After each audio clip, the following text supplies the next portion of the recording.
In a large-scale fitness center in Gangnam, Seoul, there was a small office space for employees. There, Choi Kang-hyuk is live on his channel. He reveals how he plans to create a mukbang featuring honey chicken and beer, a trend that has been gaining popularity recently. He eats it then and tells his followers how delicious it is. I am sure you can tell from his muscles, but Choi Kang-hyuk was obsessed with working out. He was not a gym rat from birth, of course. There is a reason why he became like this. It was because he had once been so injured that it would have been hard for him to walk if his muscles did not work. He was severely injured while on a special forces mission. He began taking physical therapy and going to a chiropractor to recover.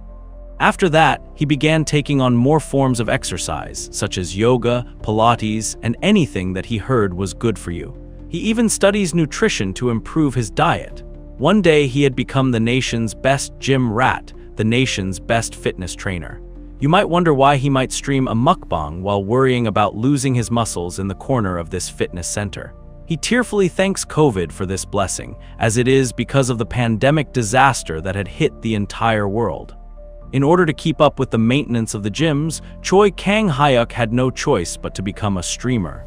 However, the profits were nowhere near enough to upkeep 5 gym locations. As he ends the stream, he wonders how things got like this. He decides to rest now like the doctor said. The doctor had told him he was losing hair due to stress.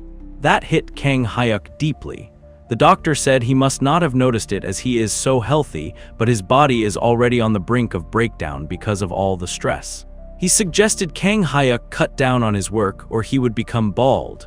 Kang-hyuk truly did not want that to happen. He could imagine what would happen if he became bald. He would forever be alone. The doctor prescribed medicine to him, but suggested he decrease his stress and rest. But Kang-hyuk was having trouble knowing how to do that. He has always worked and exercised. He then suddenly realizes something and picks up his phone. He had forgotten all about it because of his busy lifestyle, but he used to love reading Murim novels when he was a child. For Choi Kang-hyuk, who had grown up poor, his grandparents borrowing Murim novels from the corner bookstore was a fond memory for him.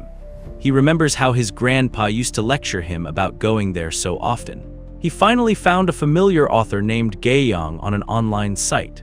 Seeing familiar names like Absolute Demon's Return and Unorthodox Faction's Tyranny, Kang-hyuk recalls how he used to love these as a kid. He finds the author's new series he had not read or heard of before. It was called Shaolin Monk Chronicles. In the novel, the protagonist, Mu Jin, who just entered the Shaolin Temple, will pave a new path as a martial artist. He decides to check it out. His interest is piqued instantly, and he finds the novel really good. As he enjoys the novel, he feels relaxed and wonders when the last time he felt like this. It feels like he is back in his childhood days. After binge reading the novel the whole night, Kang-hyuk started feeling sleepy and eventually dozed off. Unknown to him, the phone screen starts glowing brightly. When Kang-hyuk wakes up the next morning, he hears a voice waking him up. The voice suggests that they are getting late for their morning workout, instantly energizing Kang-hyuk. But he gets confused as he sees it was a kid who was pleading with Kang-hyuk to hurry up as everyone else had already left. Kang-hyuk was beyond confused. He asks the bald kid how he got into his house. The kid was confused and asked who he was calling kid. He says he is bigger and older than him. Kang-hyuk stands up. Of course, he did not believe the kid and asked if his eyes hurt.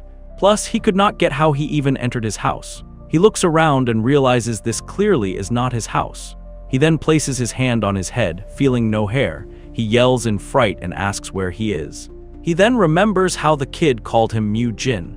The name sounds quite familiar to Kang-hyuk. It is the name of the main character from the novel he was just reading.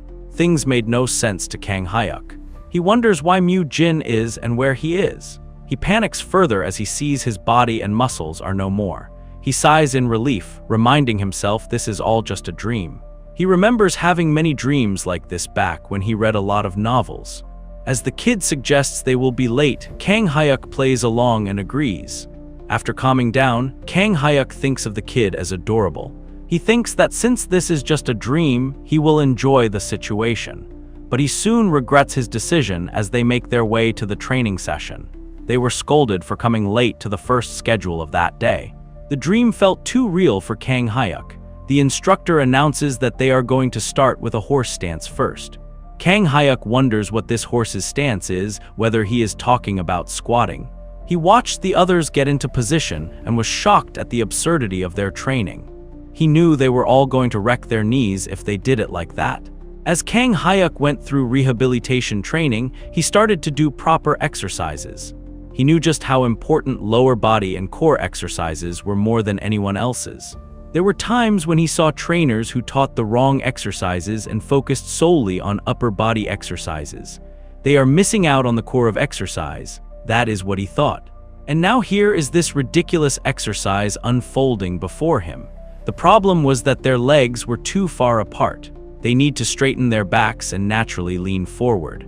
It is a situation that a true gym goer like Kang Hyuk cannot tolerate. He hears the instructor tell them all how the lower body is the foundation of martial arts. But he could not understand why he would ask them to do this for someone who knows that very well. The instructor keeps going on, saying if they are not able to use their lower body to maintain their balance, they will not be able to exert their strength properly in any punching or staff techniques. Kang Hyuk is beyond bewildered. He wonders what the instructor is even trying to say to these kids who do not have the right posture. Fortunately, or unfortunately, Kang Hyuk is not the kind of man to just allow others to exercise with the wrong posture, even if that means it is only happening within a dream. And so, in a fit of rage, Kang Hyuk calls them out for being ignorant rascals who do not know a single thing about exercising. All eyes turned towards Kang Hyuk, some shocked by his rebellion while others were enraged. The instructor angrily approaches Kang Hyuk and asks how dare he shout nonsense in the middle of a training session. Others call him out for making up excuses just because the training is tough. They ordered him to get into position right now. Kang Hyuk was a bit taken aback. He wonders if it is because this is a martial arts novel that he can sense energy from their shouts. Even so, he knows he needs to say what needs to be said. Not backing down, Kang Hyuk says he simply pointed out that something was wrong. He is determined not to back down from mere intimidation like this. It was way easier for him as compared to dealing with a horrible gym member. The instructor reminds him that he is a Shaolin disciple and asks if he is asserting the training of Shaolin is wrong. His words make Kang Hyuk excited, as the dream seems too realistic now. He decides to play along and speak like a martial artist would. Kang Hyuk replies in affirmation. He suggests that if they keep training with this current method, they will injure their knees and suffer greatly in their later years. The instructor furiously says that it is just an excuse made by those who are weak. Kang Hyuk points out that martial arts are for the weak to train their bodies and minds. But the instructor is saying this is not something that we can learn, calling it a contradictory statement. Before the instructor can come up with a suitable reply, another one approaches them. He states that the way Shaolin trains is different from what Kang Hyuk has mentioned. They train in martial arts so that they can improve themselves and achieve enlightenment. Kang Hyuk scoffs amusingly. He asks if the instructor is saying that Shaolin is a place where the weak cannot achieve enlightenment. The instructor clarifies that it is not what he means. He explains that they train their bodies in a harsh manner so that they can train their minds. He elaborates that the mind of a human is weak. They seek comfort in times of difficulty, and evil thoughts invade their minds easily. Hence, they train their minds in advance so that they can endure and make it through such times. Kang Hyuk mutters how training their mind is only needed when they are young. The instructor asks what nonsense he is suddenly spouting. Kang Hyuk points out how the instructor said that to train their minds, it is okay to damage their knees when they are young. After they grow old with a damaged body, they will not need to go through tough times like that. He asks if it means they will achieve enlightenment if they suffer a little while they are young. Whispers filled the air while the instructor grew more tense. Kang Hyuk points to a monk and wonders aloud how much he has gone through for him to still be unable to achieve enlightenment at such an old age. Everyone turns speechless at his bold words. The instructor couldn't believe a young brat dared to say that to the first-class disciple Hai Jung. As expected, Hai Jung was furious. Kang Hyuk turns nervous. The first-class disciple approaches Kang Hyuk, saying he has heard everything. Ha-young says that he agrees with the second-class disciples and that the martial arts of a Buddhist group are usually used to train oneself. That means it is just a tool to reach enlightenment. However, he points out that their martial arts are different. Upon asking what is different, Ha-young replies that their martial arts are used to rescue the masses.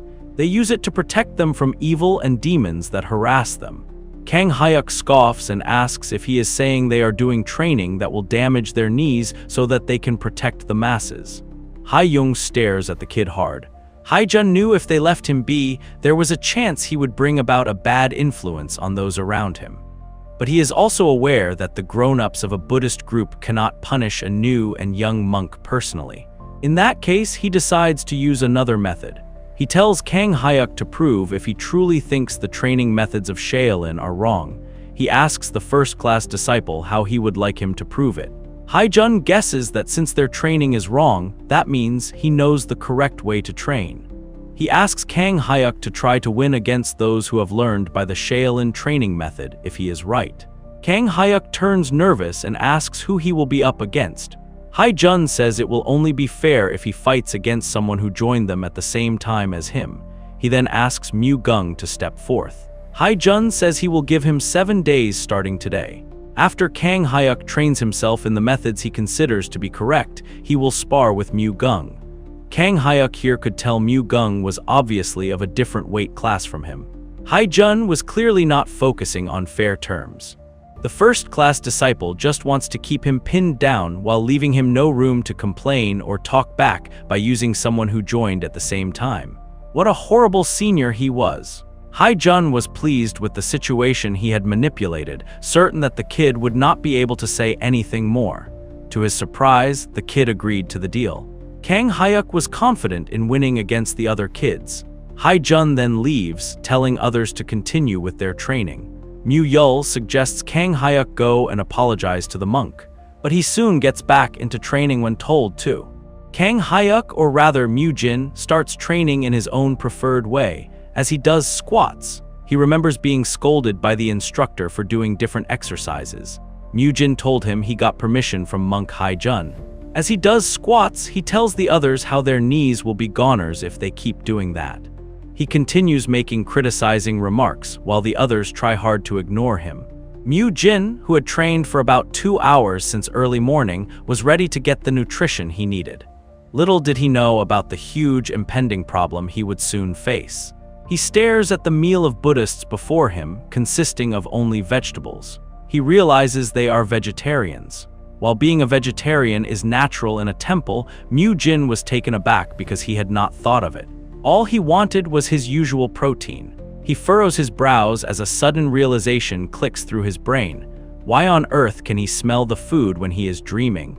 Plus, it smelled pretty good even though there was nothing but vegetables on the plate. Unable to control his emotions, he yells about how this is child abuse. He complains that they spent all morning training yet are only being given vegetables. The instructors become angry and tell him to stop being disrespectful. One of them decides to teach Mu-jin a lesson. Mu-jin wonders why he is the one getting angry after giving them such a bad meal. He knew he could not let go of this matter that easily. It is valid to need protein if they exercise that much. He surely cannot let his morning exercise go to waste. Just then, Mu-jin hears someone laughing behind him. The instructors were also surprised to see the man, referring to him as hall leader Hyun-mun. Hyun-mun is the food hall leader who takes care of meals in Shaolin. He points out that Mu-jin seems very hungry. He asks Mu-jin to just get more if the food is not enough for him. Mu-jin denies it, saying there is enough food. Hyun-mun asks if he wants more of the side dish. He comprehended Mu-jin's compulsion as the grumbling of a hungry child. He decides to be generous and overlook his grumbling, but his eyes widen in shock as Mu-jin demands chicken breasts as a protein supplement. Even the other monks' mouths open in astonishment. They wondered what kind of crazy nonsense Mu-jin was talking about. Mu-jin's fellow asks if something is wrong with his head as he has been acting strangely since earlier. Mu-jin asserts that they need to eat protein, but he hesitates to speak up, knowing something is strange. When he exercised, he got tired. On top of that, he can even smell the food in this dream. If this were a dream, he would have woken up by now. He wonders if this is real. He figures he is now a young monk in the Shaolin temple who goes by the name Mu Jin. He is no longer Choi Kang Hyuk. He instantly apologizes for acting weird about food.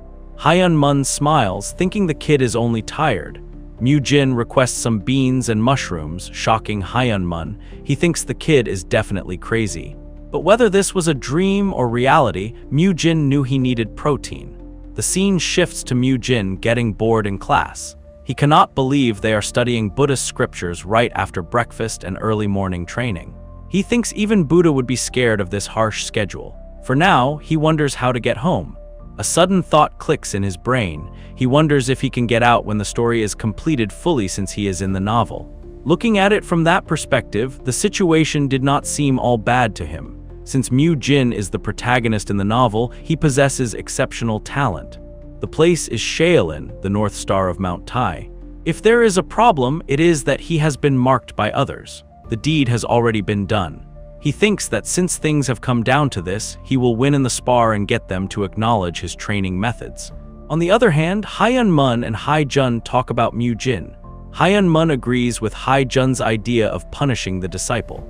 He smirks, saying he heard Mu Gung, whom Mu Jin will spar against, is the most competent disciple this year. In the Shaolin temple, they recruit hundreds of new disciples every year. Among them, some would drop out because they cannot withstand the harsh training of Shaolin. Some would only learn basic martial arts and go to an outer sect. In the end, only 10% of those who joined would remain in the main temple. That is why, in this period, the first-class disciples, or the elders, would usually not know the names of the new monks. Mu Gung was one of the rare few cases. And so, Hai Jun and Hyun Mun are certain Mu Gong would teach a good lesson to Mu Jin. The promised 7 days soon passed by. The day of the fight approached. Hai Jun tells Mu Jin and Mu Gong to get ready to spar. Earlier, Mu Yul watched Mu Jin stretch and asked what he was doing. Seeing Mu Yul's confused expression, Mu Jin explained it was a tendon extension technique. Stretching is done before the actual exercise, which prepares your muscles and tendons so your body is not shocked. Various postures and stretching methods exist to increase the flexibility of muscles and the movement of joints. Mu Jin suggests Mu Yul give it a try. As Mu Jin teaches him, he observes how quick Mu Yul is at picking things up. They soon hear commotion from the other side. Apparently, people were in awe of Mu Gong's punches. Unlike the others, Mu Jin was scared. He knew he would be in deep trouble if he got hit by that. He couldn't believe he was supposed to defeat that guy within 1 week of training. He wondered how to beat him when suddenly an idea struck his mind. Back in the present, Hai Jun observes Mu Jin. Unlike what he expected, Mu Jin was not making an excuse to escape training. Although he did not listen to their instructors, he seems to have trained in his own way. He had heard Mu Jin say he was practicing a method to subdue Mu Gung in an instant. Mu Yul had asked why he kept rubbing against the tree. Hai Jun was certain Mu Gung would be able to easily teach the boy a good lesson. Meanwhile, Mu Gung was ecstatic that monk Hai Yung was looking at him. But when he looks back at Mu Jin, he is taken aback. Mu Jun was doing some unusual stretches, infuriating Mu Gung. He was determined to show Mu Jin the results of his consecutive punches, which he had trained for 3 months. As soon as Hai Yung gave the signal to begin, Mu Jin launched forward with startling speed. Without hesitation, he surged toward Mu Gung, closing the distance between them in the blink of an eye. The sudden burst of motion caught Mu Gung off guard. He had not anticipated such an immediate and aggressive approach. Reacting instinctively, Mu Gung aimed a punch, hoping to catch Mu Jin mid-charge, but to his astonishment, Mu Jin evaded it. In a swift, controlled maneuver, Mu Jin then seized Mu Gung's leg. Despite the temptation to rely on the advanced martial techniques ingrained in him through years of training, Mu Jin understood the stakes. He knew the risks. His modern martial arts were not designed for children. A single misstep could result in acute injury or worse. He needed to restrain himself. Drawing from the most basic and harmless of his arsenal, Mu Jin chose a technique that required finesse over force, one that could safely be used even on a child without lasting harm. With careful control, he executed a low tackle, bringing Mu Gung to the ground before the latter could fully react. The sparring match had barely begun, yet in the span of a single second, it was effectively over. With ease, Mu Jin transitioned into an armbar, locking Mu Gung into submission with a technique that left no room for resistance. The instructors watching from the sidelines exchanged looks of disbelief. For all their years of overseeing Shaolin disciples, they had never imagined witnessing one fall so quickly or so completely. The expression on his face was one they had never seen before. He was utterly and unquestionably defeated. For Mu Gung, the shock was personal. He lay on the ground, grappling not only with physical restraint but with the disbelief that this could happen to him. After the second-class disciples regained their composure, they gave all sorts of ridiculous advice to Mu Gung. But even though they did not know what an armbar was, they had trained for at least 10 years in martial arts.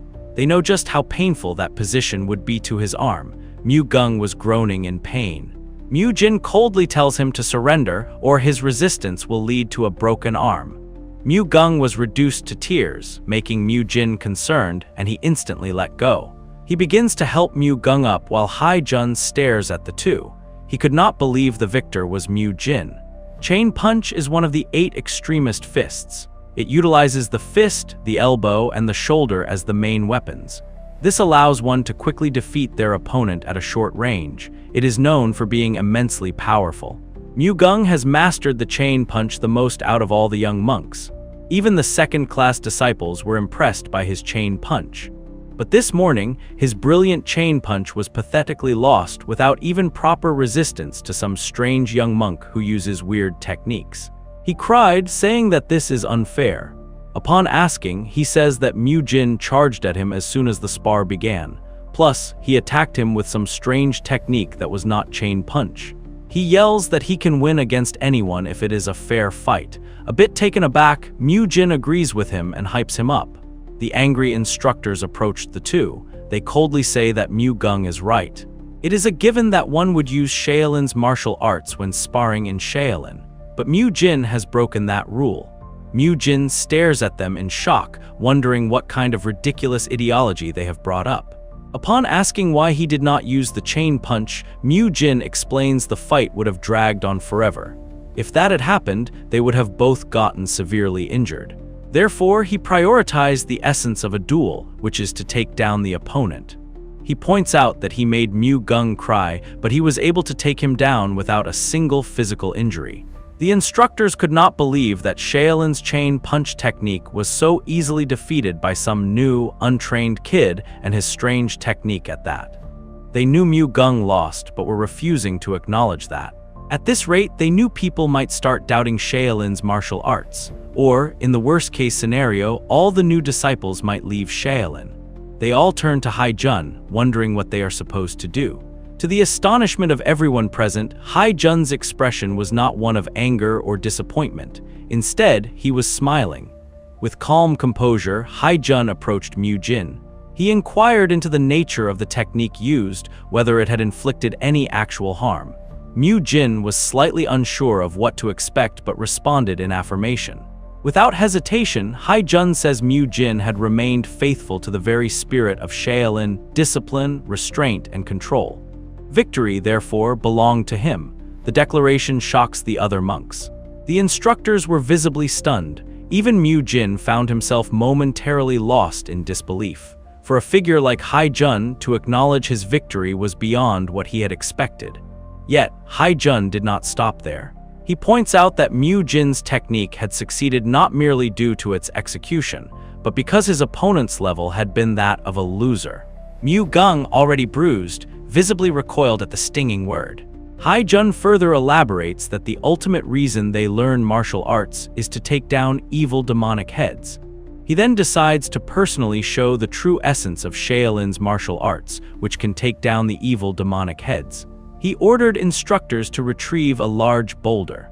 The boulder was soon brought to the courtyard. Some dared to wonder, could he be planning to break the boulder using only his bare fist?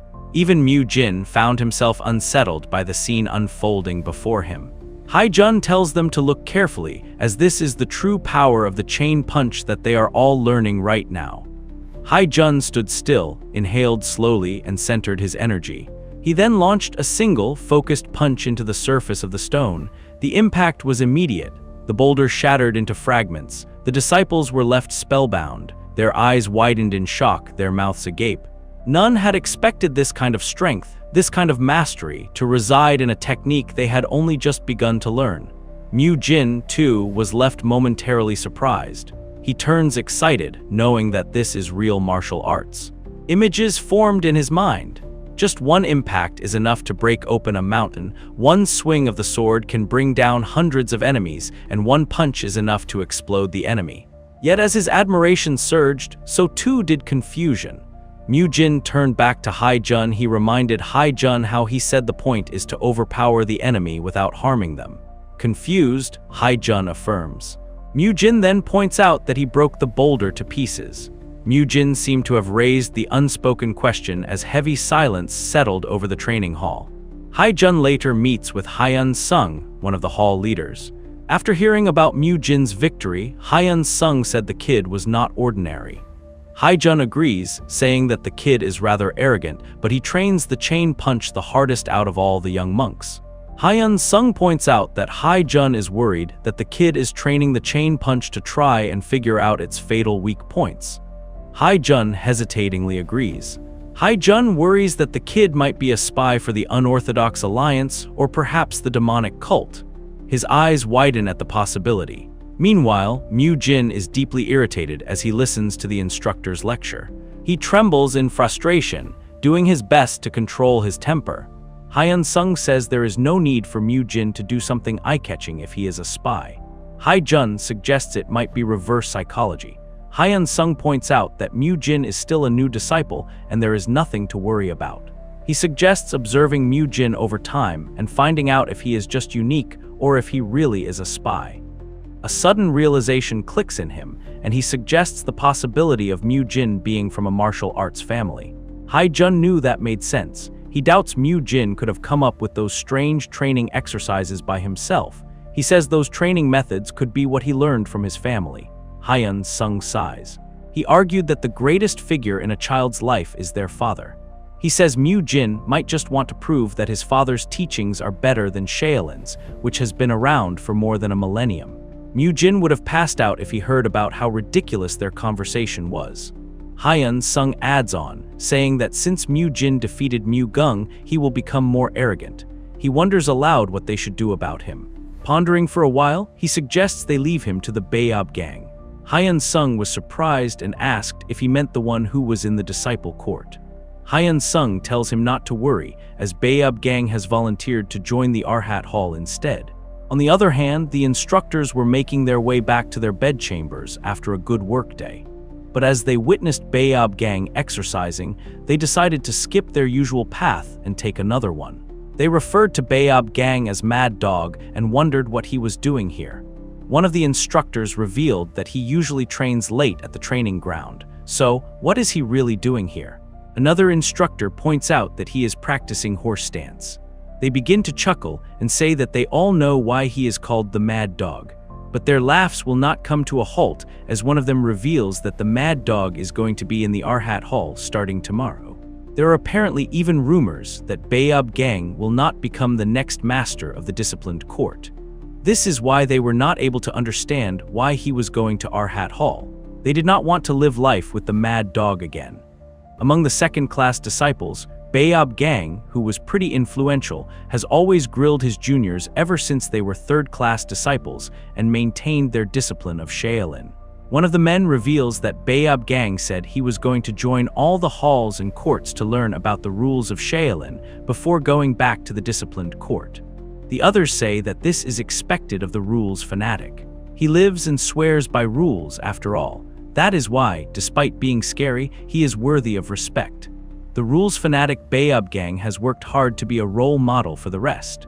It is because he does not think it would be correct to ask others to follow the rules if he is not able to follow them himself. Obviously, he also spent way more time in basic training than the others. After training without much rest, his knees underwent brutal training. If he does not use internal energy, he will experience so much pain that even walking would be tough. That is how damaged his knees are right now. However, Bayob gang did not care. He believed that basic training is both physical and mental training. He had considered the pain that came with the training to be a part of training his mind. And he just finished practicing horse stance for more than 30 minutes. He reflects on the new kid, Mu-jin, who has been labeled as the problem child, but is also recognized as a promising disciple of the Arhat Hall. He is determined to teach the young monk the proper mindset that a Shaolin disciple should possess. The next morning, all the monks were shocked to see Baeob Gang and asked what he was doing there. It appears that he will be joining our Arhat Hall instead, so he will be working with them from now on. Mu-jin looks at him and is impressed by the guy's body. To him, the Baeob Gang looked like a soldier, but he notices the weird and tense expressions of the other instructors. As for the young disciples, they had no idea who he was, while others were fearing him. Mu-jin saw what was happening and figured out their situation quickly. Baeob Gang must be the disciplinary second-class disciple, but he does not care about that. The morning training commences, and every disciple begins to practice the horse stance. Baeob Gang believed that in order to guide someone, one must find out the exact problem. If you know the enemy and yourself, you will win every single battle. Because he knows he needs to know the problem's root to treat it accurately. And so he began to observe Mu-jin closely. He watches Mu-jin practice in his own way. His legs were spread wider than his shoulders, his back was straight while he was keeping his rear outwards, and his toes were facing forward. He tries to reenact his posture. He also copies Mu-jin's way of breathing after each movement and breathing out when he gets up. After a while, Baeob Gang realizes that it is not any different. He still feels the same pain as when he does the horse stance. He guesses this is all a trick to escape training. Before he can begin to teach Mu-jin a lesson, his thoughts are disrupted by the boy himself. Mu-jin points out that is not how you do it. Baeob Gang turns confused. Mu-jin says that his posture is wrong. Mu-jin internally groans when Baeob Gang asks what is wrong. He now must teach the man from A to Z. He does not know why Baeob Gang is trying to copy what he is doing, but every time he bends his knees, he can hear his knees popping. His body is basically screaming that his knees are damaged. Therefore, as a trainer, Mu-jin cannot ignore this. He is reminded how the man is supposed to be the disciplinary master. He guesses it would be really good if he had him by his side. It will make his life easier in this place by winning him over since he has authority here. Mu-jin explains that if he does what he did with a bad knee, then he will do himself more harm than good. He asks the man if he can trust him and move according to how he tells him to. Baeob Gang was a little shocked. After a while of teaching Baeob Gang appropriate postures, things began to work. Baeob Gang learned stretching lunges. Mu-jin explains that this is the tendon extension technique, and this posture will loosen the muscles in his knees.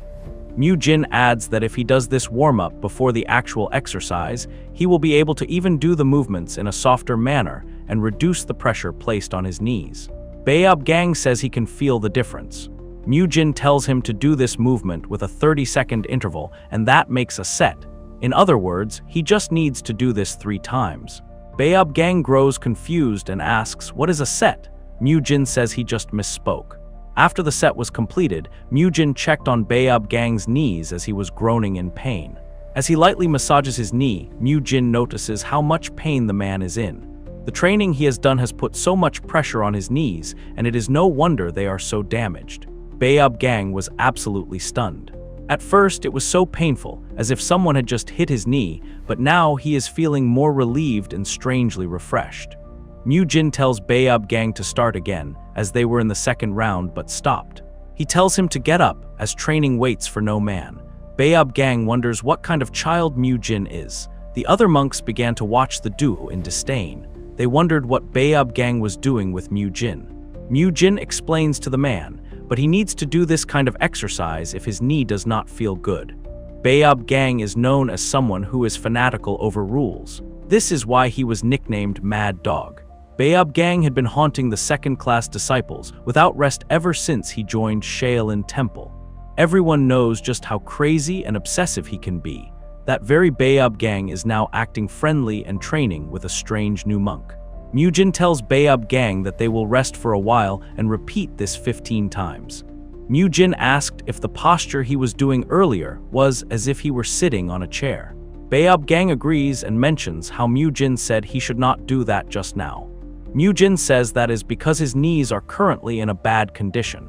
He needs to bend his knees slightly to reduce the pressure put on his knees. Jin says he will summarize it and tell him the sequence of the exercises, to which Baeob Gang agreed. Jin says he should first bend his knees slightly and slowly sit down. Then, as he sits down, he must avoid exerting strength from his knees.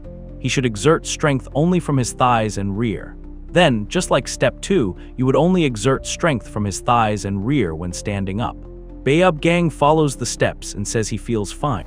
Baeob Gang was beyond surprised as he definitely felt less pain. Jin suggests moving on to his calves now that 3 rounds of exercise have been done. Jin was an experienced personal trainer in real life. He knew that members that looked like soldiers, unlike their fierce appearance, were weak to friendly people. Jin employs the same tactic as Baeob Gang, praising him for successfully correcting his posture and noting that it is to be expected from someone who exercises regularly. Baeob Gang chuckles in response, mentioning that he has been a member of the Shaolin Temple for 18 years. The instructors were shocked. They wondered if the man really went mad because they kept calling him Mad Dog. On the other hand, Jun could feel his blood pressure rising. He had such a headache that he decided to ignore the 2 of them for now. The meeting terminated, and it was breakfast time. Jin guides Baeob Gang to do what he just taught him. When he is training his lower body, he says it would work best if he did it before his actual training. Although Baeob Gang looked like he was bewitched as he followed Jin's instructions, he did not just follow them blindly. He simply decided to follow Jin's instructions after experiencing his training methods for himself. This is what Baeob Gang decided after he received personal training, stretching lessons, and even a massage from a top-class personal trainer. He deduced that the child's techniques are incredible. Those were effective techniques that cannot be spoken ill of. He believed that both the tendon extension technique and the pressure-relieving technique were amazing. He experienced almost none of the knee pains that he usually experiences, and he could feel the stretch in the muscles of his lower body when he trained. Baeob Gang questions if he was taught these techniques by his family. Jin grows confused. Baeob Gang elaborates that he must be from an extraordinary family, seeing how his techniques are so effective.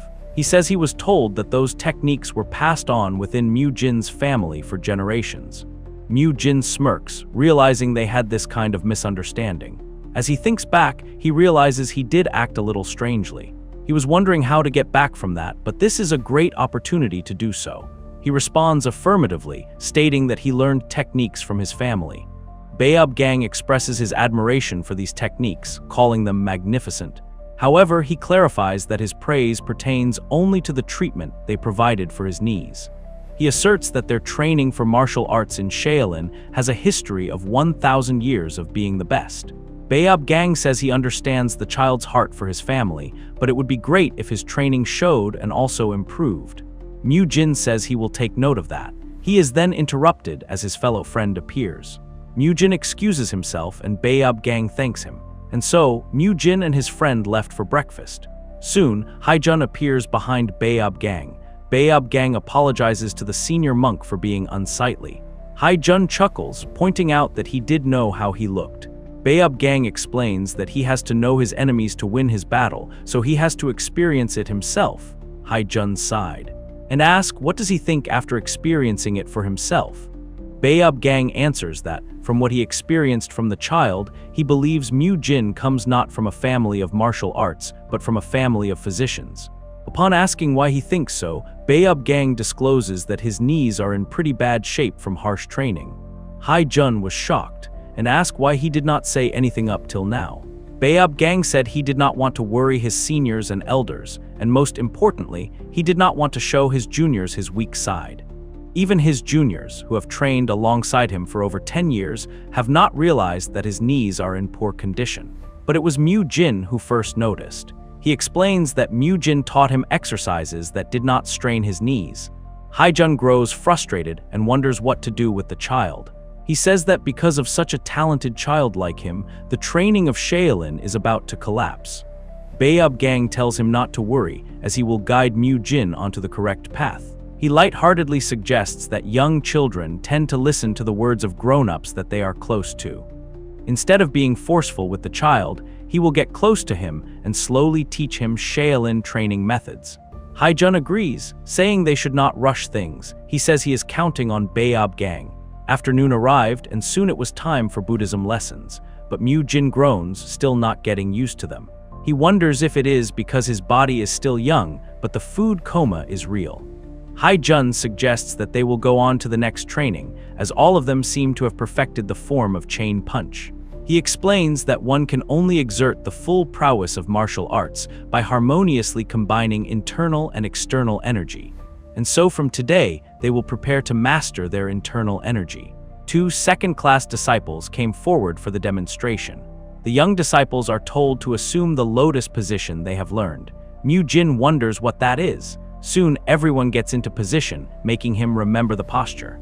Haijun tells them to close their eyes and focus on their breathing. He tells them to breathe in as deeply as they come through their walls. After that, they allowed the air they had breathed in to pass through their nostrils and throat. They should then keep breathing until it reaches their energy core. Mu Jin was beyond ecstatic. The day he can finally learn the martial arts he has been dreaming of has arrived. The lotus position suddenly seemed too cool to him. All their training has been exercised so far that Mu Jin was starting to get sick of it.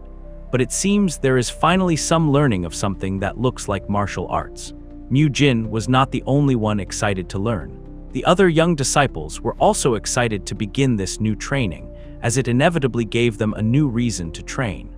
They are finally learning the 1,000-year-old martial arts of Shaolin. They were all dreaming of being able to break the boulder like the senior monk showed them. They focused on Haijun's voice and breathed in and out multiple times. But soon, Mu Jin grows uneasy. Something about this training seemed strange to him.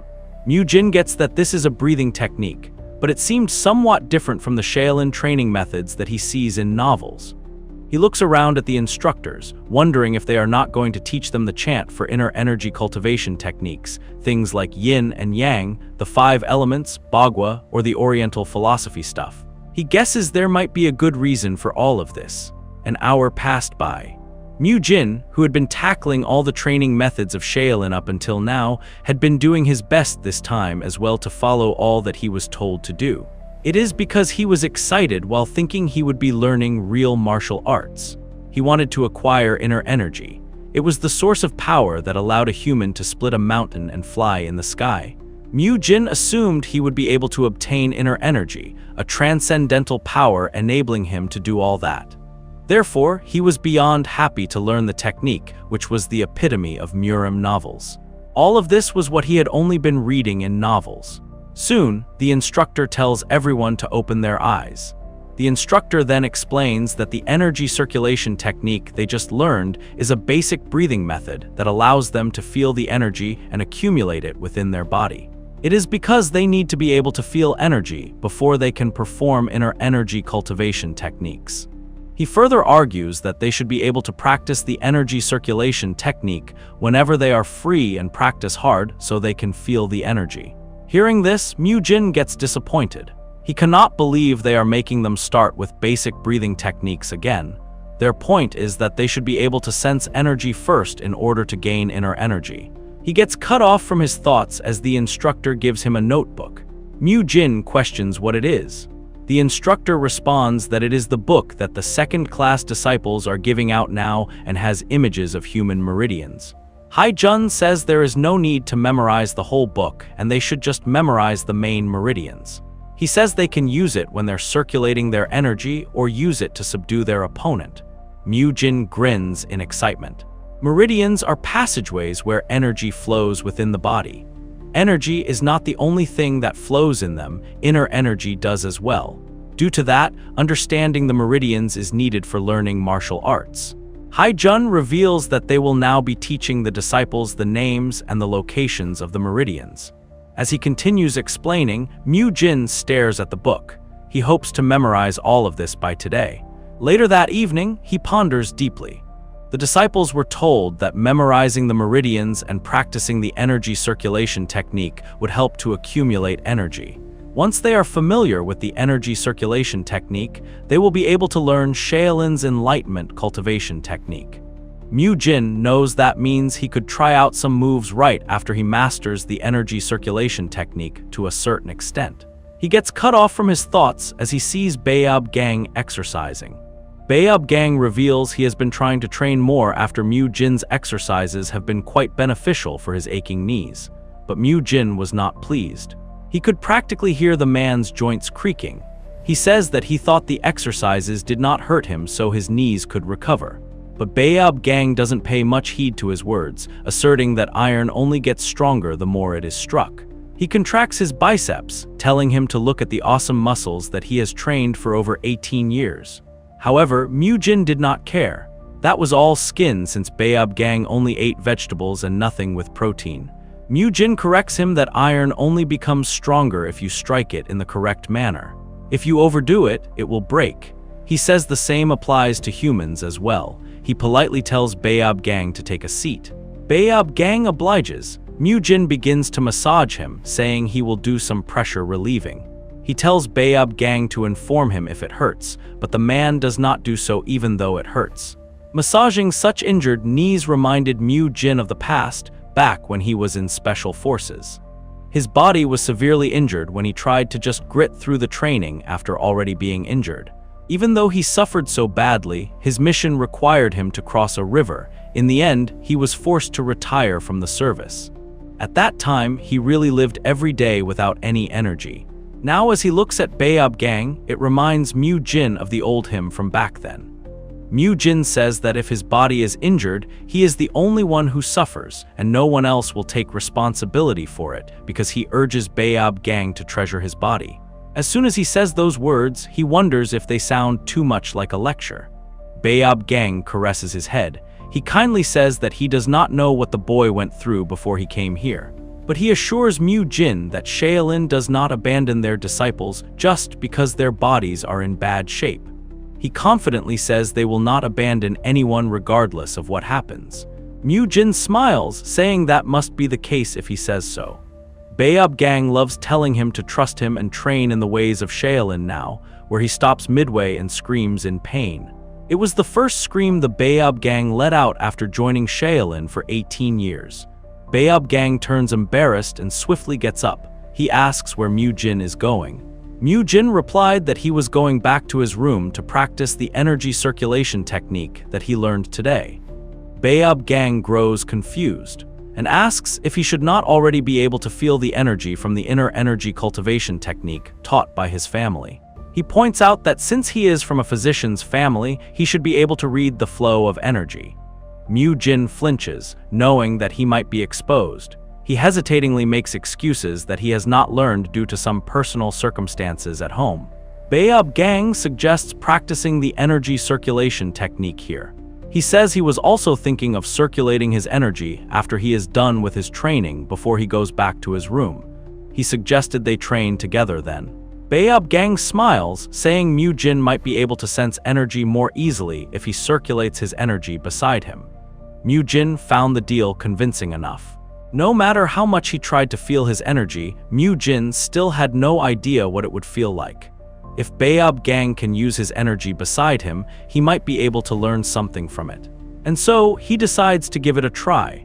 Baeob Gang chuckles and tells him to pay close attention and learn what he can from what he sees. Baeob Gang sits down and focuses on his breathing. Mu Jin could feel the air around Baeob Gang was different, making him realize this was the real energy circulation. He hopes to take this chance to find out what is different between him and Baeob Gang. He then begins to see something. He then turns surprised as he comprehends that this is the energy Hai-Jun was talking about. The disciples were told that when breathing out, they should breathe out through the mouth after gathering all the evil energies within their bodies. When breathing in, they should breathe as deeply as they can to absorb the pure energy of nature until it reaches their energy core, located at the center of their body. And so, Mu Jin could identify the difference between himself and Baeob Gang. He had failed at breathing technique, posture, and absorbing energy. He begins to focus on his breathing, and soon enough, he can feel the energy. However, that is all there is to it. The energy he could produce was the size of a grain. He cannot believe it is so small that it is a miracle he can even feel it. but he was able to regain confidence quickly, thinking that it was at least something. On the other hand, Baeub Gang was quite shocked. He could not believe that the child had already felt energy. It seems monk Haijun and Hyun Sung were right. This child will become a pillar that will hold up 1,000 years of Shaolin history. Mu Jin has got to know a rough grasp of how to sense energy and store it. He has practiced breathing techniques a lot, so it is stable now that he is familiar with it. He suddenly opens his eyes, feeling unusually cold. Baeub Gang stood in front of him, smiling. Mu Jin turns astonished, realizing that much time has passed now. He apologizes, saying he did not know it was this late. Baeub Gang tells him not to worry and just go back to his accommodations quickly since they are about to strike the bell. Mu Jin sincerely thanks Baeub Gang for instructing him. Baeub Gang was astonished that the kid had already reached this level even though he is sensing energy for the first time. He laughed, assuring Mu Jin that he would be able to learn the enlightenment cultivation technique.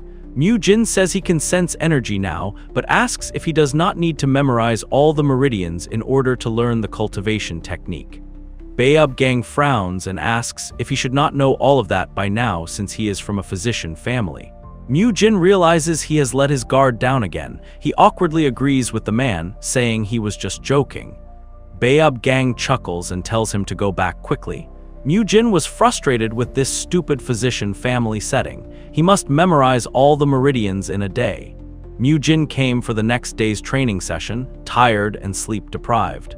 Haijun tells the disciples to step forward if they can sense energy and have memorized the meridians. Mu Jin was relieved that he managed to memorize all the meridians somehow. And so he steps forward, feeling good to be one of those that did so. But he looks around in surprise, seeing that a few had stepped forward. Mu Jin wonders if sensing energy is something that is simpler to do than he thought. Haijun says he will tell them the next step now. Mu Jin was confused. According to the novel's setting, Mu Jin is supposed to be an exceptional genius. Therefore, he wonders what is happening here. Haijun shows the disciples the basics of the Shaolin cultivation technique book. He says it will not take long since these are the basics. He says he will teach them slowly from simple steps. The disciples were truly shocked to see that some of the disciples had sensed energy and memorized the meridians in a day. Mu Yul questioned Mu Jin, how did he do it? Mu Jin explains that the basics were not complicated. He begins to explain the whole procedure to him, making him confused. Mu Jin, you could tell his friend, did not understand a single thing. He motivates him to focus on his breathing for now, as he will be able to do it soon. Mu Jin continued to memorize the meridians and sequences until he got them perfectly memorized. He memorized the basic martial art of Shaolin, the enlightenment cultivation technique. He could feel the energy filling up faster. He cannot believe he is learning about the inner energy that he has read about in novels. He could feel himself growing, which made it fun. It felt nice to be the protagonist. Mu Jin's training progressed smoothly. His training is interjected as Mu Yul approaches him with a motionless boy on his shoulder. This surprises Mu Jin. Mu Yul assures him that it is not a corpse. He says it is Mu Kyung who joined Shaolin earlier than him. Mu Jin asks why he is carrying him and dragging him around. Mu Yul says he needs to get him up, but he is completely out of it.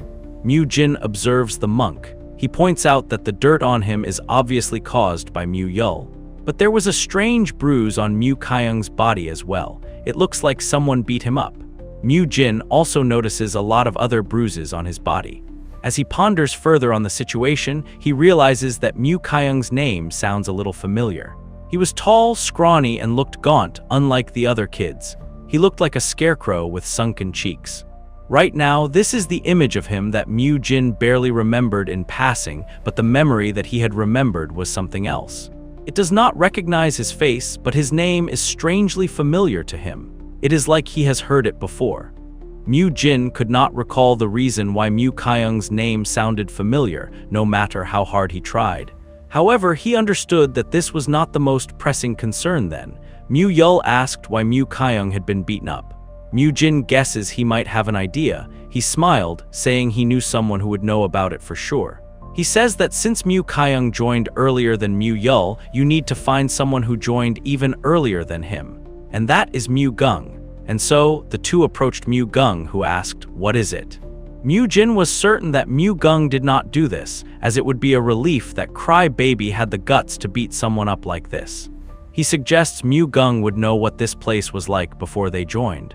And thus, they made their way to Mu Gung. Mu Yul accidentally dropped Mu Kyung, making them all speechless. Mu Gung questions if he just ended him. Mu Gung coldly asks why he would waste his precious training time on them. Mu Jin was annoyed by his attitude. He reminds him that he is their senior. He asked if their training is more important when he has a junior who is severely injured. Mu Gung grits his teeth, pointing out that Mu Jin is also his junior. Mu Jin provokes him by mentioning that he was beaten up by a junior. Mu Gung argues that this happened because he let his guard down at that time. His carefree attitude infuriates Mu Gung, and he tries to punch Mu Jin. However, Mu Jin dodges the attack and uses twister techniques on him. Mu Gung was surprised, knowing this junior was using weird techniques again. Mu Jin smirks, reminding him that the results will be the same even if they fight 100 times. Mu Jin offers to tell Mu Jin why he lost if he tells them why Mu Kyung is in this state. Mu Jin realizes this must be why Mu Gung has an attitude towards him. He has a grudge for losing to him before. He is very prideful, yet he loses to some techniques that he has never seen before. He must be curious about why he lost, and that must bother him a lot. Mu Gung eventually gives in and agrees to the offer. Mu Jin questions why Mai Kyung was beaten up. Mu Gung sighs, saying he got on the bad side of Mu T and the others. Mu Jin asks who Mu T is. Mu Gung reveals he is one of Shaolin's outer sect disciples, the only son of the Seobul escort establishment's owner. He reveals that Mu Kyung's father is the porter of the establishment. Monk Haijun was trying to recruit Mu T into the main temple but discovered Mu Kyung's talent when he was there. Thus, he brought him together with Mu T here. The issue is that Mu T perceives Mu Kyung as trying to surpass him, even though Mu Kyung is the son of a porter. As a result, Mu T has begun to bully Mu Kyung, viewing him as an annoyance. Mu Jin finds the ordeal crazy. Mu Gung says it cannot be helped as Mu Kyung's father is working for Mu T's family. And so, he cannot even tattle on Mu T. Mu Jin was beyond furious. He could have understood if this place were a normal school, but this place is the Shaolin Temple, where they teach the ways of the Buddha. Enraged, he asks Mu Gung what he has been doing all this time, pointing out that he has the greatest influence among them. Mu Gung was taken aback and asked what he could do. Mu Jin says he is the strongest and can protect Mu Kyung. Mu Gung says there are 3 bullies and he cannot take all 3 of them. Mu Jin says Mu Yul told him he is the strongest. Mu Gung turns shy. He says that might look like the case in Mu Yul's eyes because the 3 bullies do not take their training seriously as they are outer sect's disciples. The martial arts of an outer set family naturally use Shaolin Temple martial arts as the base.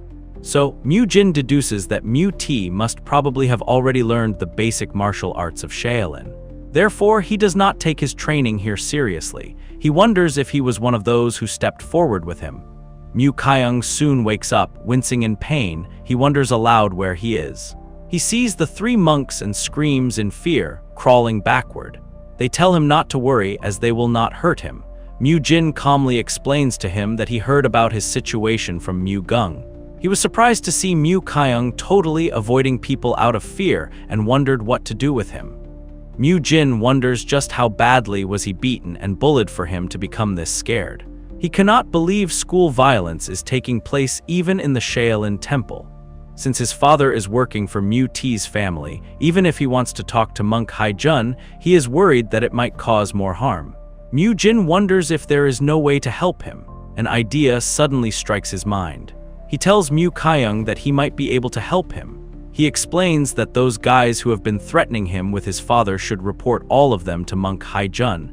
Mu Kyung asks if he is teasing him, saying there is no way they will let his father off. Mu Jin grins, saying that is also simple. He states that the situation will be resolved if he becomes a disciple of the main martial group. A main martial disciple is someone who has been accepted into the main martial group and continues their training there. Outer sect disciples usually stay outside of Shaolin. Even if they are from a prominent establishment, they cannot recklessly interfere with a main disciple of the Shaolin Temple. However, not everyone can become a main disciple. Everyone understood Mu Jin's intentions and what he aimed to achieve, except for one person.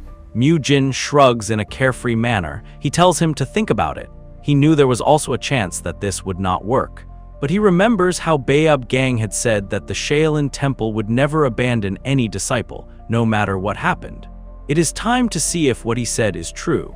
He assures mocking that monk Hai Jun and the Shaolin Temple will never let these people off. So he asked Mu Kyung if he wanted to try it. Mu Jin sees Mu Kyung getting quiet and asks if he does not have the confidence to become a main disciple.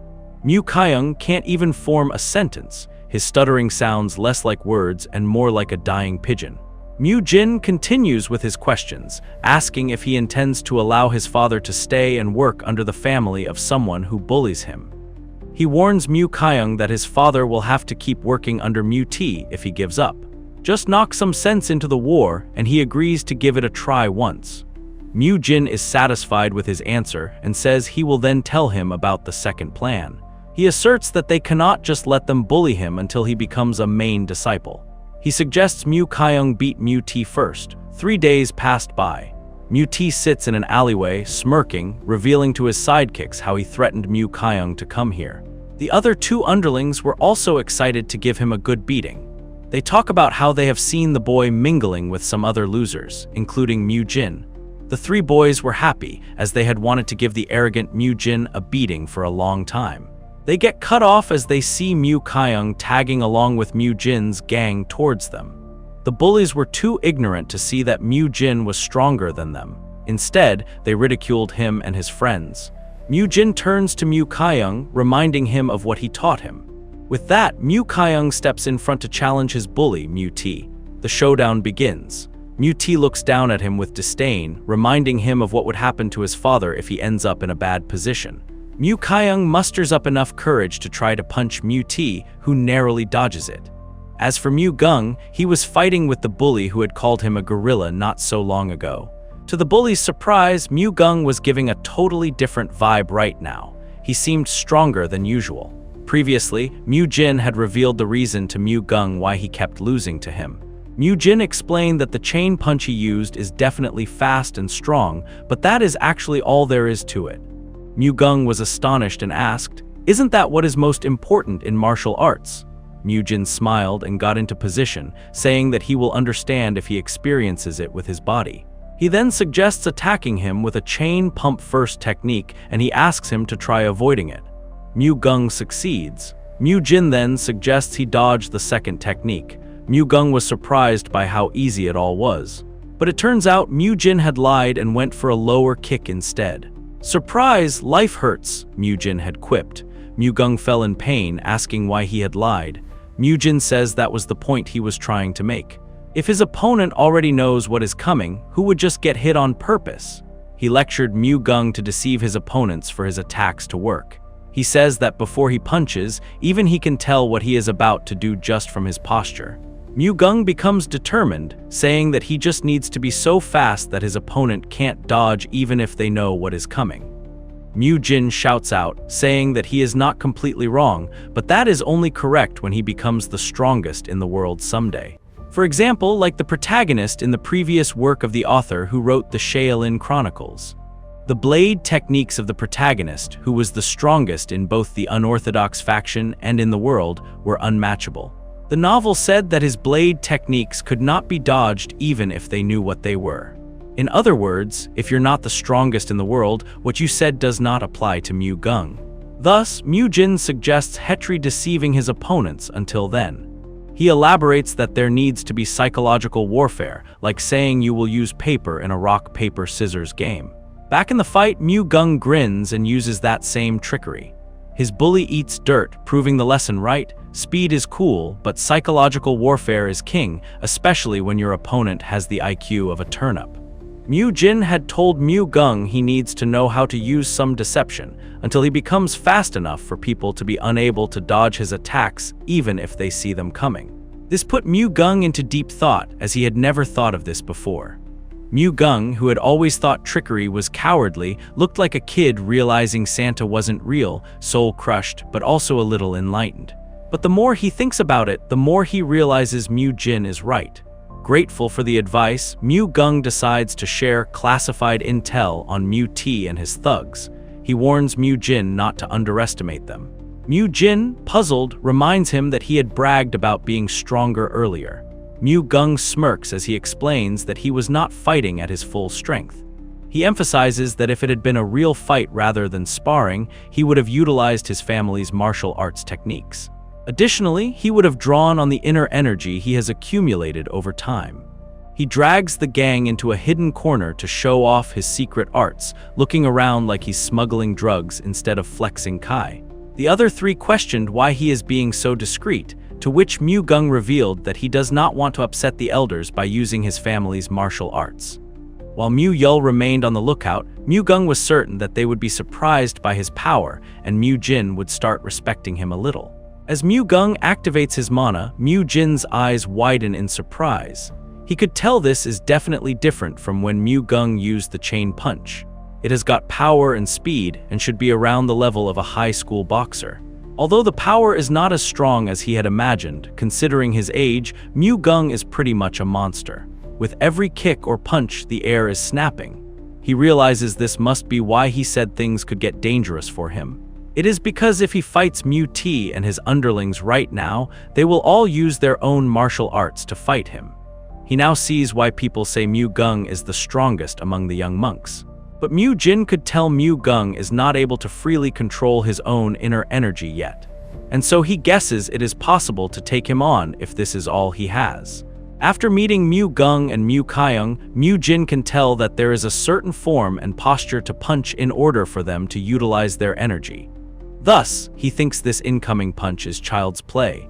He effortlessly dodges it as the movement range was pretty predictable. Mu Gung was shocked. He ends up being defeated once again, earning a gut punch from Mu Jin. Down goes the strongest young monk, again.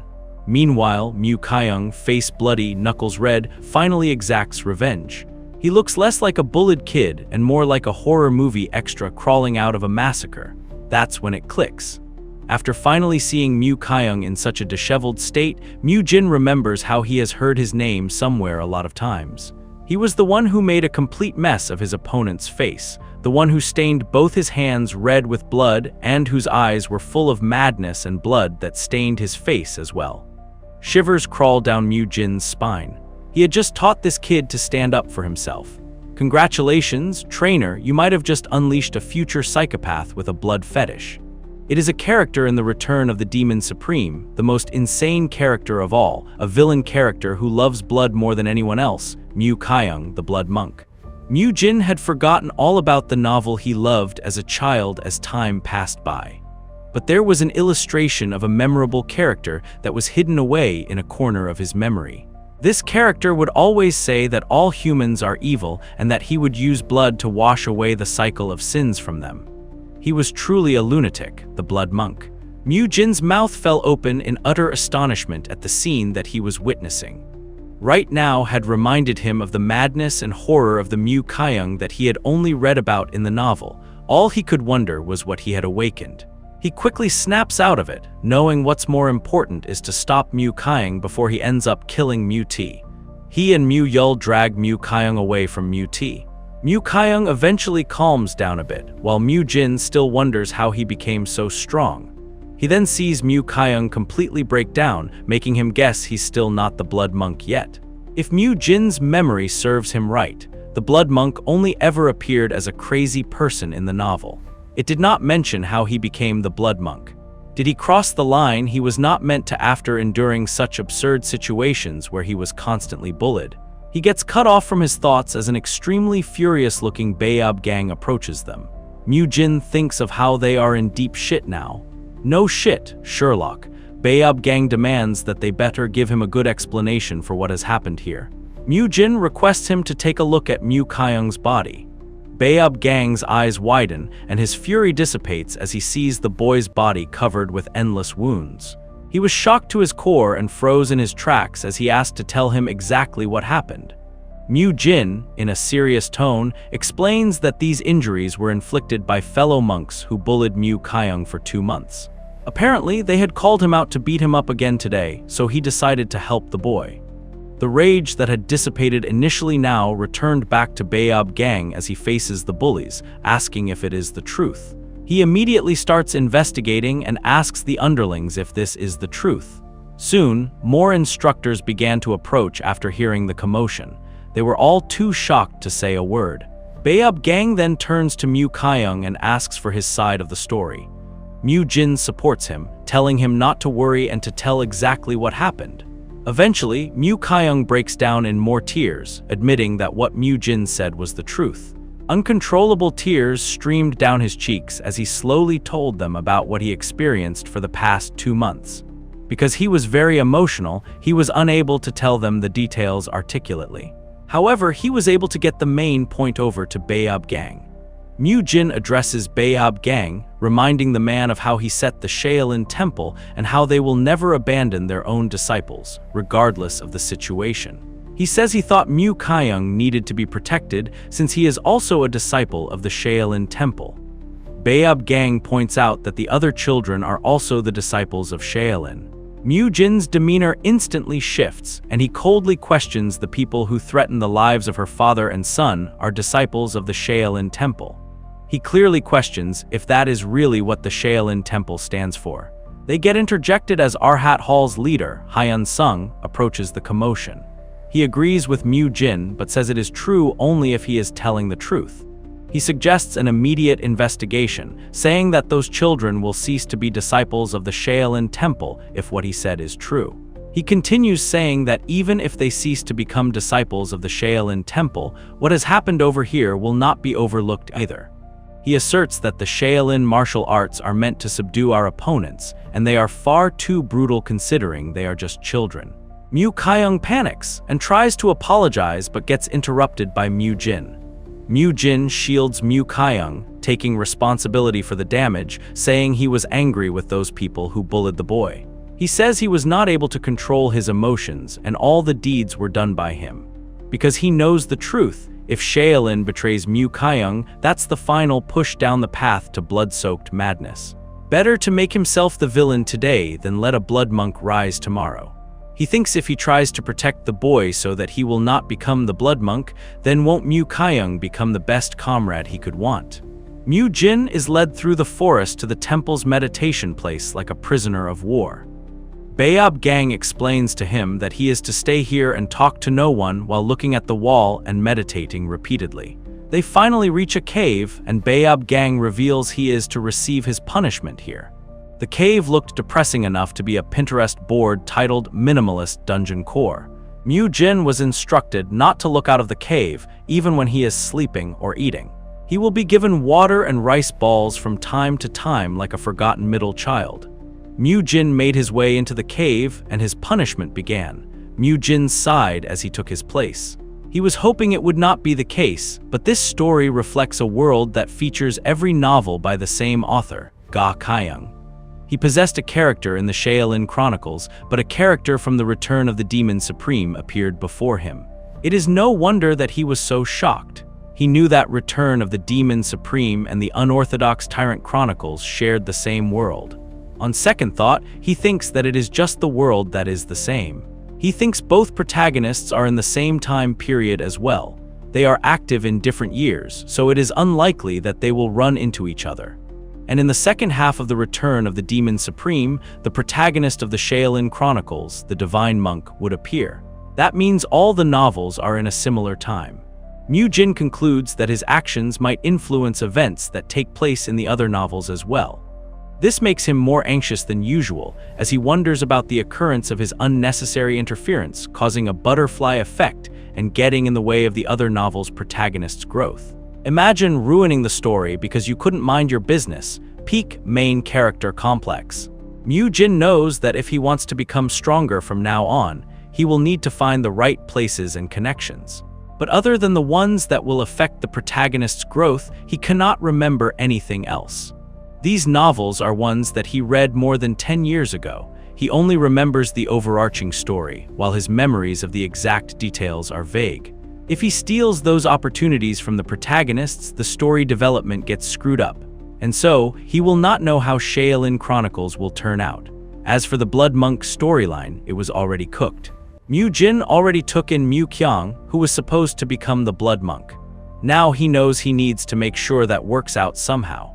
It is because the protagonist of the Return of the Demon Supreme would gain enlightenment and become stronger in his fight with a Blood Monk. But the Blood Monk has now disappeared along with the enlightenment he is supposed to gain, which is all because of Mu Jin. Mu Jai's body trembles nervously as he wonders, where does he even start from now? Everything seemed pretty complicated. On the other hand, Baeub Gang curiously watches the boy like a proud dad. To him, the boy seemed pretty focused on repentance right now. He couldn't believe that a child of 12 years old is able to have that level of concentration and repentant mindset. On top of that, with the special techniques and talents he has shown them previously, it seems this child will become the pillar of Shaolin. A while ago, all the new monks were interrogated about the fight that occurred. The Holiday were told that all of their testimonies were the same after interrogation. It is true that Mu Kyung was constantly bullied. Baeub Gang soon appeared, and they agreed that it was obvious from Mu Kyung's face and hands that he was the one who beat up Mu T. They reduced that. Mu Jin just wanted to protect his friend in that confusing situation and took the blame. Baeub Gang declared that everyone is at fault. Compared to trying to blame someone or cause someone to regret, it is more important for them to make sure it does not happen again. He says he thinks the biggest cause of this incident is due to the lack of training. He explains that they did such a vicious thing because they have too much stamina left. Thus, to prevent that from happening, he will just plant training that will tire them out more. The hall leader leaves the matter to him and Hai Young. The hall leader also says that the 3 children are guilty, so they need to be punished accordingly. He says he will go to the disciplined code first. Baeub Gang agrees, saying he will do his best to guide the children in the meanwhile. And so, back in the present, he continues watching the boy, who hasn't moved in the slightest for 2 hours now. He was truly impressed by the boy's determination and guesses there is probably no more need to monitor him. He decides to come back tomorrow early morning. He hopes the boy won't worry, as he will bring him water and rice balls from time to time. After Baeub Gang leaves, Mu Jin smiles and turns back, glad he's gone. He scoffs, mumbling how he was in the Special Forces for 7 years and it was not all for nothing. This means he can easily sense when someone is nearby. Now came the real problem, time kill mode. 7 days in a cave with no Wi-Fi, no Netflix, no protein, peak hell. He does not have beans or mushrooms to give him the protein he needs for exercising. As he thinks about it, he begins to recall when the last time he ate meat was. He remembers eating some fried chicken right before he came to this world. He drools as he remembers the crispy skin that crunched with every bite and that rendered meat. This makes him even hungrier. He then begins to ponder where he can get meat from. His mouth begins to drool even more as he realizes he can just hunt for meat out here. The scene shifts to a little girl running through the forest. She sees a rabbit being caught up in a hunter's trap.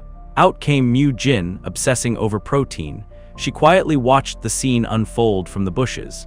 On the other side of it was an area near Mount Songshan, where the Shaolin Temple is. The Shaolin disciples spread out in this place to gather information. They talked to the people here and thus heard from them about what happened in this place. Shortly after, they all gathered at the entrance of the Seobul escort establishment. The vice hall leader of Shaolin's outer hall, Hai Gul, greets the establishment's owner, Ximen Pyung. He was also Mu T's father. He sees his son behind the monks and becomes furious as he sees his son trembling badly. Hai Gul sighs and begins to yell at Ximen Pyung about how the reason he is acting this way is due to his own wrongdoing. He continues yelling that Mu T should have been training his body and mind to be pure, but instead he bullied his friend and caused conflict within the Shaolin Temple. He then speaks of how they found out from the people within the Yichun Prefecture that the Seobul escort establishment has been coercing money out of the people here. He was furious beyond relief, saying he cannot believe that an outer sect that follows the Shaolin Temple would dare to do such an evil deed. And that, ladies and gentlemen, was how Hai Gul initiated the cancel culture. He orders his subordinate to make sure these people can never use martial arts again. The Shaolin Temple monks were easily able to overpower the escort establishment's guards.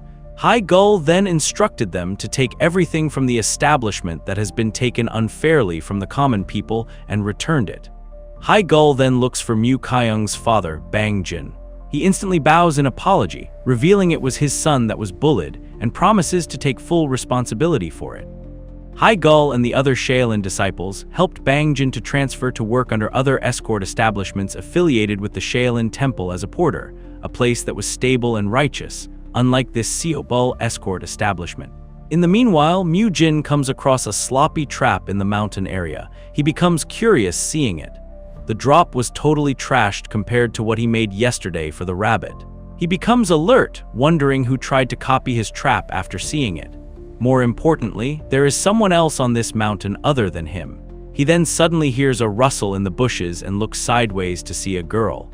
The girl sees that the boy has noticed him and begins to run away. Mu Jin tries to stop her, but when she does not stop, he rushes after her. He wonders what such a pretty girl is doing in a dangerous space like this mountain. The girl was trembling all over and began to cry. Mu Jin apologizes and serves her some food. As they talk, the girl asks if it is okay for him to eat meat, though he's a monk. Mu Jin tries to explain he has his own circumstances, even questioned why she is so deep in the mountains. He points out that her clothes seemed like they're from outside, though this place is under the Shaolin Temple. The girl immediately becomes dejected as she recalls what had occurred. She wonders if she was abandoned because she is useless or because she was not supposed to be born. Mu Jin notices how the girl has become awfully quiet and guesses she has her own circumstances that she cannot speak about. He decides to stop and change the subject. He winks at her, asking her to keep his rabbit hunting a secret. The girl questions if it is because he cannot be caught eating meat. Mu Jin becomes nervous once again, saying there are also other reasons. He says he will help her get home in return. The girl becomes hopeful as she hears this. Mu Jin explains that a shirtless monk who is quite influential will soon come to this place. Therefore, he will be able to help her easily. The girl becomes suspicious and asks how he knows that the monk's coming. Mu Jin grins, explaining that he can sense his presence. He suggests that she just needs to wait at the entrance of the cave. And so, when Bayob Gang arrives at the cave, he sees a little girl. She reveals that she got separated from her group and lost her way. Bayob Gang volunteers to help her get home. He suddenly remembered something and asked the girl if she saw a boy in that cave. Mu Jin hears this and chills run down his spine. The girl internally chuckles as she has now realized why the boy asked her to keep it a secret. She smiled, saying she was scared of the cave, so she did not go near it or see anyone come out of it. Bayob Gang was glad that the boy had not disappointed him. He guesses he can go back down now since the boy is doing well so far. He smiles, telling the girl to follow him as he will bring her down the mountain together and get her home. He asks for her name and the girl reveals she is Ryu Seolhwa. Mu Jin senses that the two have left and lies down. Mu Jin lay back down, realizing he forgot to ask her name, then shrugged. Probably an NPC. Won't see her again. The scene shifts to Bayob Gang looking for Mu Kyung, telling him he needs to talk to him. He adds that this involves his father too. Bayob Gang told Mu Kyung everything that happened in Yichun Prefecture. And he told the boy not to worry about the outside world and to do his best to become a true disciple of the Shaolin Temple. Mu Kyung broke down and vowed to do his best. Just as Mu Jin has said, the Shaolin Temple never abandons its disciple. 4 days had passed by. Mu Jin remembers the survival training he underwent in the Special Forces. This training naturally included lessons on how to procure food from the local environment, making hunting relatively easy for him. The one thing he did not think of when he cooked the meat for that girl back then was that if he hunted, animals are cooked with an open fire, he could get caught. So he switched to cooking inside nearby caves, smearing mud on the fur and burning it off like some Gordon Ramsay caveman recipe. He knows he needs to make sure he leaves as little evidence as possible. It is because he will not have enough time to clear up all the mess and pluck out the fur. He then has to cover it in mud, cook it, and then black out the fur along with the mud. Eating that meat was his first true relief since reincarnating. Forget enlightenment, protein was the real spiritual awakening. On the 5th day, he would get up earlier than the striking of the bell of the Shaolin Temple to face the world in a lotus position. You ask if that is for the sake of training hard in meditation? No, it is because of a certain presence that comes near to this cave. Translation: his spidey sense told him someone might snitch on his late-night rabbit barbecues. For food, Mu-jin would eat the grain bowl and drink the water that is given once a day. He makes up for the energy that he lacks with his hunting. You could say that he has gotten some sort of routine in his life at this point. The 6th day soon came. Once he has gotten protein and energy, Mu-jin puts his body to use immediately. He will warm his body up as much as possible by doing as much exercise as he can. He realized something as he kept moving his body. The breathing method used while exercising is similar to the energy circulation technique, so he tried to challenge himself by combining the enlightenment cultivation technique and exercises to start his own kind of training. The result of this training is that his body feels more refreshed than before. It is a pity that he does not have much time left. Mu-jin did not know at this time that this process is the training process of the energy accumulation art. The 7th day finally came, marking the completion of the wall-facing meditation. Baeub Gang arrives to take him back, suggesting they go to the training ground right away. Mu-jin questioned how the incident was handled. Baeub Gang revealed all that had happened. He also revealed that they destroyed the martial arts of everyone in that corrupt place and shut them down. They also introduced Mu Kyung's father to a new workplace. Plus, the intensity of training has increased in the last week. He then tells Mu-jin that he has allowed him to train in his own way because of what he promised him. But he suggested Hefelo the training of the Shaolin Temple, now to be fair to the rest. But Morgan suggests increasing the intensity of his own training. And so, at the Arhat training ground, Mu-jin's monk friends greeted him like he'd respawned after a week-long hibernation. They all get in positions for the morning training. Mu-jin notices the young monks wear sand pouches. They were then ordered to get into horse stance. Turns out Mu-jin's return didn't stop the tough early morning training, as the training that has gotten several times tougher caused the young monks to sweat profusely. Mu-jin also used the sand pouches to do his own exercises, although he does not really like the grip and sense of balance that these sand pouches give. But it is not like he is training to be a bodybuilder at this age, so this could be perfect. The other monks watched the boy in confusion as he was doing exercises they had never seen before. Baeub Gang makes his way to Mu-jin. The others anticipated he would finally score and reprimand him. It is true that the man was angry, as he had already told the boy the training has gotten tougher, but he was training by himself in an easier manner. But he soon notices the boy was sweating much more than the others. He wonders if it means his training is tougher than their increased training intensity. But what is more important right now is that the heavy and sharp energy radiating from the boy was that of energy accumulation art. This shocked him tremendously. The energy accumulation art is an energy circulation technique that can only be done once one has successfully accumulated energy in their body and has gotten used to energy to a certain degree. This art allows the user to break out of the norms of physique and display superhuman strength. The boulder-breaking demonstration that monk Hai-jung showed previously belongs under this category. It is also possible to use it to do things like flying in the sky or moving at extremely fast speeds. However, not everyone can attain this. It is something that can only be attained after an epiphany or energy has been achieved after numerous trials and errors. That is supposed to be how it is. Thus, seeing Mu-jin like this made Baeub Gang truly stunned, which was why seeing Mu-jin casually using it left Baeub Gang utterly speechless. Meanwhile, Mu-jin was having the time of his life. He had been getting sick of repetitive body exercises, so swinging dumbbells around was giving him the adrenaline rush he craved. His triceps felt like they were about to explode. He grinned like a maniac. Unlike him, the early morning training involving the sand pouches was hell for everyone. The other young monks were surprised by his weird posture and began to stare at him, wondering what was wrong with him. But Baeub Gang looked at the boy in a slightly different light now. He could see the energy accumulation art radiating and wondered since when he was able to use it. He stops Mu-jin and tells him to follow him. Even Hai-jung was shocked to see the energy accumulation radiating from Mu-jin.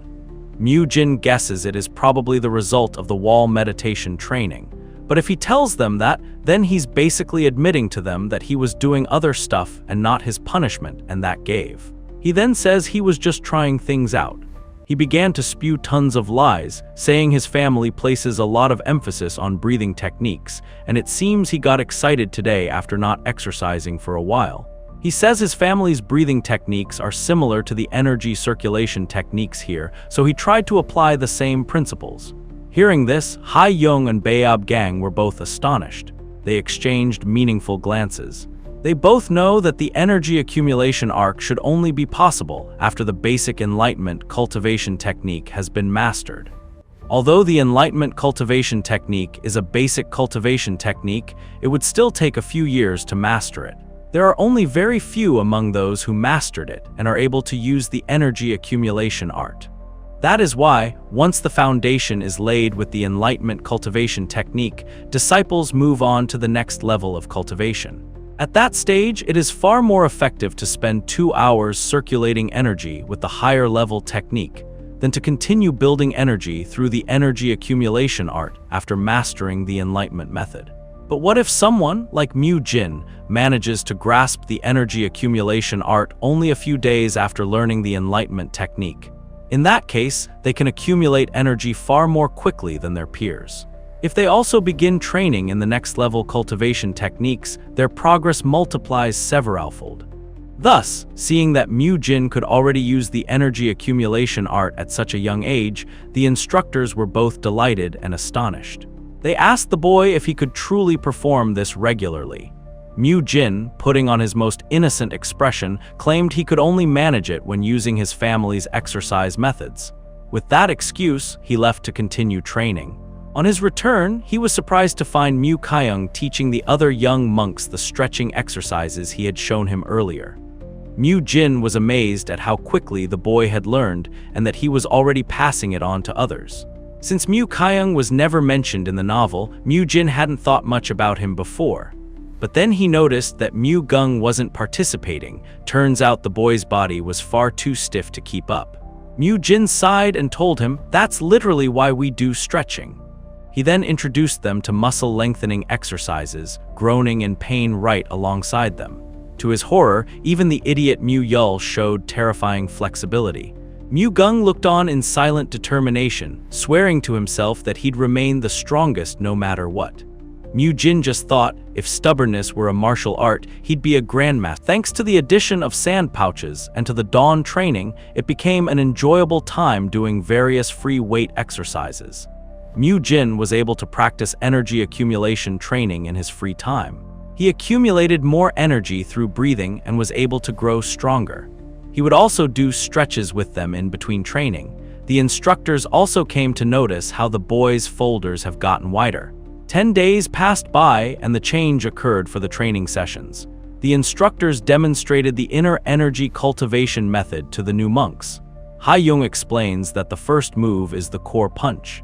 He teaches them to start circulating energy, then pull the accumulated energy in their energy core to go past the energy point. After that, 70 of their energy will go to their right arm, pass by the breath vessel point, and head to the shoulder bone point. As for the remaining 30%, it will go to their left arm. Mu Jin listens to his words with immense focus. He gathers the accumulated energy in his inner core and splits it into 7 to 3. He does exactly as Ha-young explained, shooting out immense energy, even to his surprise. He wonders if this is a concept where a part of his body is strengthened as the acupoint system, united by his energy. Is this the reason for distributing out the energy and strength of sending? All the energy is in one arm so that his body can maintain balance. He thinks it would make it hard for his left arm to play that role. When his energy grows even more, though, he thinks he also needs to put some energy into other places. His analysis is proven correct as Ha-young further explains that in order to properly use the first move of the chain punch, one must also put energy into their lower body. But Mu Jin begins to ponder about one more thing.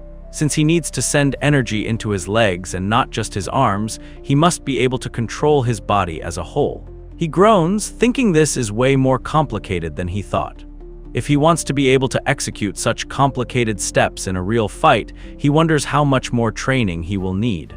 He watches Mu Yul stand cluelessly and groans. It is no wonder he wasn't mentioned in the novel. He tries his best to help Mu Yul. He suggests He forget the names of the acupoints and gather his energy in the center.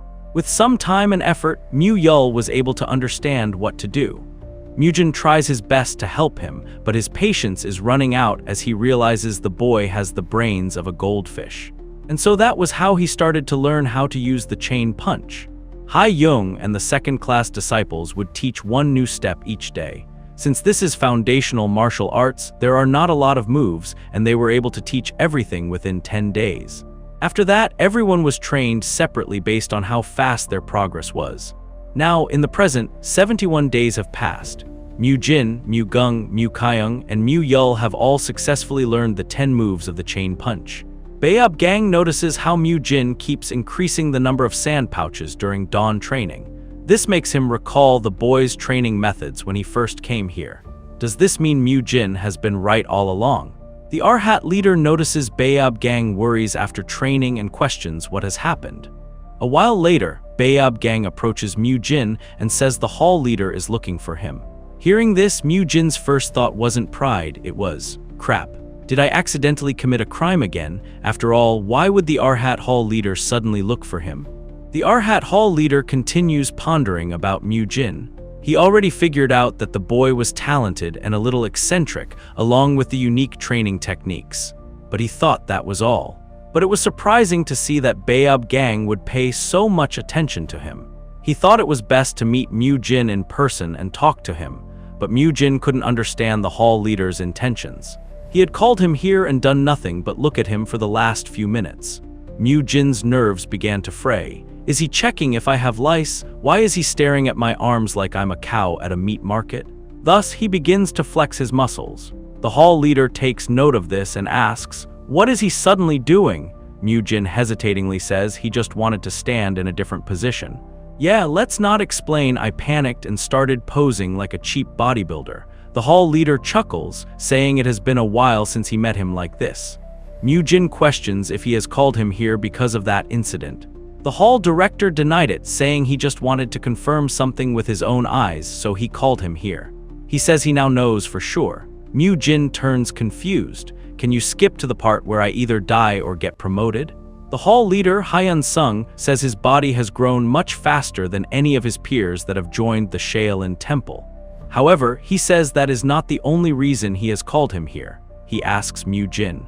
If it is true, his eye-catching growth is due to the family's training method that he has been doing. Mu Jin realizes what is going on and turns nervous. He asks the man if he is trying to find out if his training method is indeed better than the Shaolin Temple's training methods. The hall leader firmly cuts him off, saying that the Shaolin Temple is not that closed-minded. He says he wanted to make a proposal to him.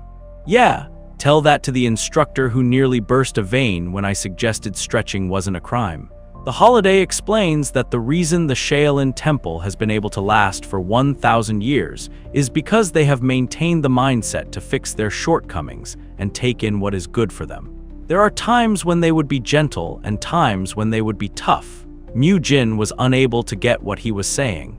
The man says he will think of accepting his training methods if he proves they are good. Mu Jin's ears perk up at this proposal.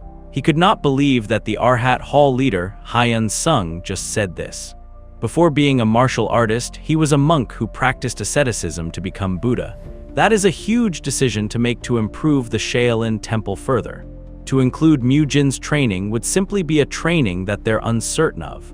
But now he is saying that Arhat Hall, which is in charge of the younger monks' training, would test it out first. If things go wrong, the leader will be punished by the discipline court. Despite that, he has still decided to take the gamble so that the Shaolin Temple can become even stronger. For the hall leader, he believes that the pillar of the Shaolin Temple with 1,000 years of history will become even sturdier if the boy's training method really is effective. However, his plans come to a spoil when Mu Jin blatantly rejects him, asking why he would do that. He had not expected this, so he became irritated. Mu Jin says he has to do his own training as well. Plus, he points out how the new monks have been treating him like he is insane because of that incident. They won't want to follow the training methods of a lunatic like him. In all honesty, Mu Jin cannot really tell if helping the monks to grow would be more beneficial for him or whether making Shaolin stronger will help him to see the ending of this novel. But he does not really want to waste his time and efforts on training because of rude rascals. But he tells the hall leader that he has one condition if he really wants to test it out. Later that night, Mu-jin screams at the peacefully sleeping monks to wake up. The young monks think that it is time for training and they are late. Therefore, they hurry and run to the training grounds. But to their surprise, they see the lunatic monk standing in the middle of the training ground along with their instructors. Ha-young cleared his throat, saying the reason they have woken them up earlier than usual is because they will be adding some training to warm their body up before the dawn training. And additionally, Mu-jin will be overlooking their daily dawn training from now on. Mu-jin had expected such sneering responses from them. It is inevitable for tongues to wag if a peer who has a lousy reputation is suddenly put in charge of training. But now that he is in charge of this, he has no intention of letting them underestimate him anymore. Gathering all his strength, he turns on his instructor mode and shouts at them to be quiet. Even Baeob Gang was stunned to see him in a different light. Mu-jin yells at them that he will be teaching the training methods of his family during the dawn training from today onwards. This catches the attention of the new monks, and they were indeed surprised by his sudden change of demeanor. Even Ha-young couldn't help but smile proudly. There was something different in those boys' eyes. However, some of the new monks were still stubborn to submit. Therefore, they began to laugh at him. Mu-jin was filled with fury and questions if they're laughing. He's nearly saying he would love to see if they can still laugh after today's training. This makes them shut up and quiver like fools. Mu-jin demands those who have problems with him being the instructor and think they are better than him step forward. He vows to give up on being an instructor and train with all of them if they are able to overwhelm him for even an instant in the sparring that they do. 4 fools step up for the challenge. They all came at him together, but not even one was able to defeat him. Mu-jin turns to the other monks and coldly asks them to step forward if anyone else wants to try. But silence spread like an infection. Not a single monk dared move. The same boys who once laughed at him were now staring at the ground, suddenly very interested in the patterns on the floor. Mu-jin grits his teeth in fury, saying that he is a man of his word and will lead the training from now on. He tells them not to forget to address him as the instructor during dawn training. He then yells at everyone to get down on the ground. Mu-jin says he will double the sand pouches for those whose stomach touches the ground. It makes them bend their arms and raise their body and do push-ups. Seeing Mu-jin at work, Baeob Gang wonders if he has thought of others back home before. Mu-jin's training method was proceeding smoothly, but he would not be managing all 70 of the new monks himself. And so, he had asked Mu-kyung, Mu-gung, and Mu-yul for help since they had already learned from him before. They would act as assistants for the trainings that they had learned so far, and so they were able to control the young monks and educate them. Mu-jin thinks that Mu-kyung will gain confidence as he reaches his own peers. Though being a Buddhist was off, Gang, who was more alive than a soldier, was able to learn the perfect training for himself through Mu-jin. He stares at the children who were fooling around before and is satisfied at how they are being tamed. The effects of training appeared quickly within the young monks. It could be because they're young, but there was an obvious improvement in their stamina and body physique. As for the older monks, who felt a little uneasy and unsure about Morgan's instructor mode, they now begin to trust Mu-jin. Mu-jin becomes excited as the things he had ordered for training the younger monks had finally arrived. The equipment included an iron shelf, an iron bar, and weights. Apart from the iron bar, the rest was made of wood, so it seemed a little unsettling to him, but he guesses it should probably be fine since it is still pretty light. He has decided to put all this to good use along with the sand pouches. The truth is, even with the 3 musketeers helping him out, there is a limit to how much they could teach more than 70 young monks. Mu-jin also did not have enough time for his own training. That was why he made a request for this custom-made set. He smiles gleefully, unable to believe he can do these exercises in the morn. His chest and gluteus muscles were twitching in excitement at working out. In the blink of an eye, 4 months passed by. Through consistent training, Mu-jin was able to improve to the next level. In fact, it's multiple levels ahead. The bar and the wooden weights he would lift were around 90 kg. He was able to lift weights beyond his body weight at just the age of 13 and was getting stronger quickly. He felt a great sense of satisfaction every day. He lived a satisfying life by managing a big number of young monks and also trained diligently personally. He continued this life of his consistently. Autumn and winter went by, then the white snow melted and plants began sprouting again. Afterwards, 20 young monks left the Shaolin Temple. They were the people who failed to learn martial arts within a year. The instructors were quite happy that less than 1/3 of the monks compared to the past. The hall leader laughs happily, saying it is all thanks to Mu Jin. At this point, it would be foolish for anyone to refuse to acknowledge the boy's training methods. In fact, Hyun Sun went beyond acknowledging Mu Jin and is now a great supporter of him. Since he has seen great results from his training methods, there was hope in getting that exercise equipment in bulk. But even the great Shaolin Temple is limited in terms of budget when it comes to getting expensive items. Fortunately, it was not a totally hopeless case. Hyun Sung mumbled how he thought he had forgotten his greed for things in life after practicing Buddhism for around 50 years. Yet here he was, praying not for enlightenment but for bulk discounts. The official admission test is the last test of the new monks. It is used to choose the disciples that will be directly under the Shaolin Temple. If Mu Jin's training methods are proven with that test, then it will not be just a dream for the Arhat Hall to purchase all that training equipment. Half a year passed by. Mu Jin, who was in a growth spurt, had grown about 10 centimeters taller than a year ago. He was able to do a total of 400 kg across the 3 major exercises, with 12 sets as the standard. Although some might say that it is slow growth because a year and 9 months have passed, yet it is only 400 kg. However, you must know that Mu Jin isn't a physical trainer but a martial artist. If he grows his muscles too much, it would actually get in the way of doing certain movements in martial arts. That is why he only grew his muscles to the perfect size for martial arts, just to the level of celebrities being called, they have the perfect body on TV. Thanks to that, instead of becoming the body of trainer Choi Kang Hyuk, Mu Jin's body was slowly developing and transforming his muscles into the muscles of a martial artist. As Mu Jin continued his training consistently and passionately, Hyun Sung left the Arhat Hall and transferred to another place. He met with Shaolin Temple's abbot, Hyun Chun, and discussed the official admission tests that will be taking place 5 days from now. He guarantees Hyun Chun that the results of the official admission test will be unlike any before. Hyun Chun smiled, saying he will look forward to it. Time passed until the official admission test came. All the high-ranking monks from different places in the Shaolin Temple gathered in the Arhat Hall. Actually, there are not usually this many people gathered for the official admission test. But thanks to Mu Jin, there were a total of 49 new monks that made it to the official admission test. Excluding the outer sect disciples, there were a total of 42 new monks. That means they're all gathered here to witness this astonishing result. Of course, there were also some doubts. The Shaolin's outer court leader, Hai Gul, was also excited to see it. It is because Hyun Sung personally came to him yesterday and told him that this time's new monks were truly exceptional. He shows the instructor the new monks. The instructor was shocked to see how their bodies looked like they are at least second-class disciples. That was indeed the reason for monk Hyun Sung's confidence. The test soon commences. Mu Jin was excited as ever and led the young monks to the challenge, suggesting they all should have some fun. The test to join the Shaolin Temple officially is simple.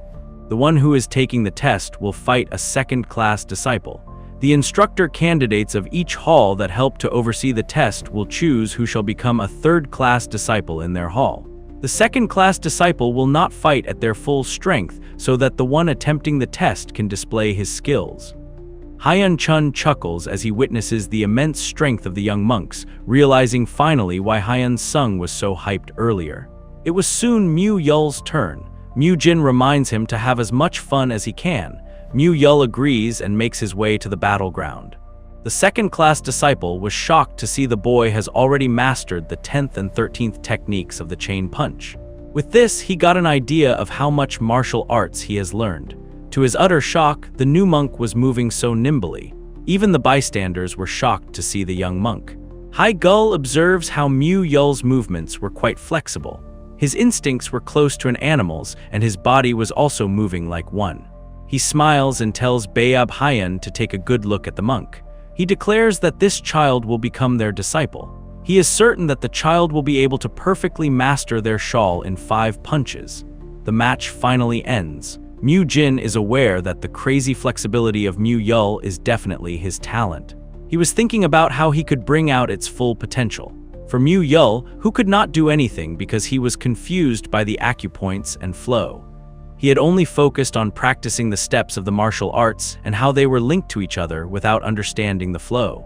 So Mu Jin made sure the movements of the martial art and the flow of inner energy were engraved into his body through practice.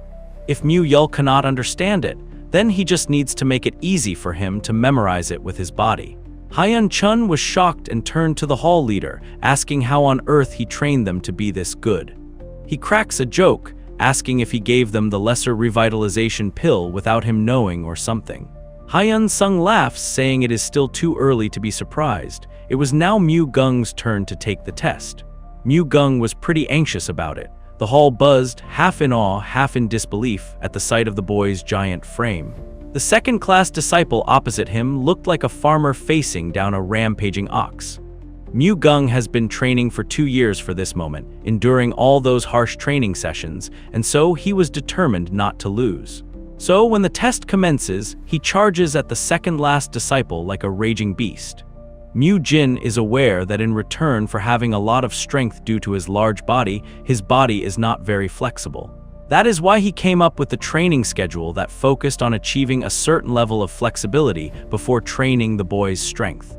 Therefore, Mu Jin is confident that the current Mu Gung is a tank that can also be a damaged dealer. On the other hand, the second-last disciple administering his test was going through hell. He knows this is just the admission test, but if he does not use any inner energy without dealing with such power, he might just die if he gets hit. He decides to increase his inner energy. Despite that, he was having trouble keeping up with him. The instructors were also stunned, thinking, Mu Gung is the only one among the new monks to fight on par with a second-class discipline so far. It was at this moment that the successor of unmovable, invincible body art and divine palm strikes, Hai Dam, made his way forth. He seemed pretty satisfied by the ongoing fight. He says he can clearly see how hard the young monk worked to minimize any unnecessary movements. He says that with that attitude of his, Mu Gung might be able to walk down the right teachings of Shaolin. Mu Gung becomes excited as he sees everyone looking at him. He decides to look even better and stronger and flashier. That's when the second-class disciple's foot planted itself in his chest, sending him sprawling. The hall went silent. Somewhere, a cricket mocked him. Hai Dam's demeanor instantly changes, and his disappointment is evident when he says that the new monk needs some proper education. He decides to take him in and teach him personally. It was now Mu Kyung's turn. Although he has not fully overcome his past traumas yet, he needs to keep practicing to suppress the insanity within him so that he will not become the blood monk. Mu Jin knows that he is more dangerous than Mu Gung and Mu Yul. The boy keeps connecting different martial arts endlessly, making the second-to-last disciple astounded. It's like the boy has learned everything and is a true genius. Even Mu Jin, I was impressed by his moves. Things are progressing smoothly, except he was a little nervous at first. It has been a while since the fight started, and Mu Kyung has gotten really excited. Mu Jin just hopes he does not go crazy here. One of the leaders senses something sinister and stops the fight immediately. But Mu Kyung was too hyped up and did not stop. He feels really, really good and he continues fighting. Mu Jin notices the expression on his face and realizes that insanity has taken over him. His every strike screamed murder. The hall trembled. On the roof, a man lounged, watching with drunken amusement. He had judged each candidate, but Mu Kyung was delicious chaos. He claimed him in his mind before the boy even finished his rampage. Before Mu Kyung could land a killing blow, the drunken man vaulted into the fight, swaying like a reed in the wind. It was monk Hai Guan. Hai Dam was furious, and reprimands him for daring to drink liquor within the temple. He threatens to put him in the repentance cavern once again, but Hai Guan throws the bottle at him, making Hai Dam realize that it was just water.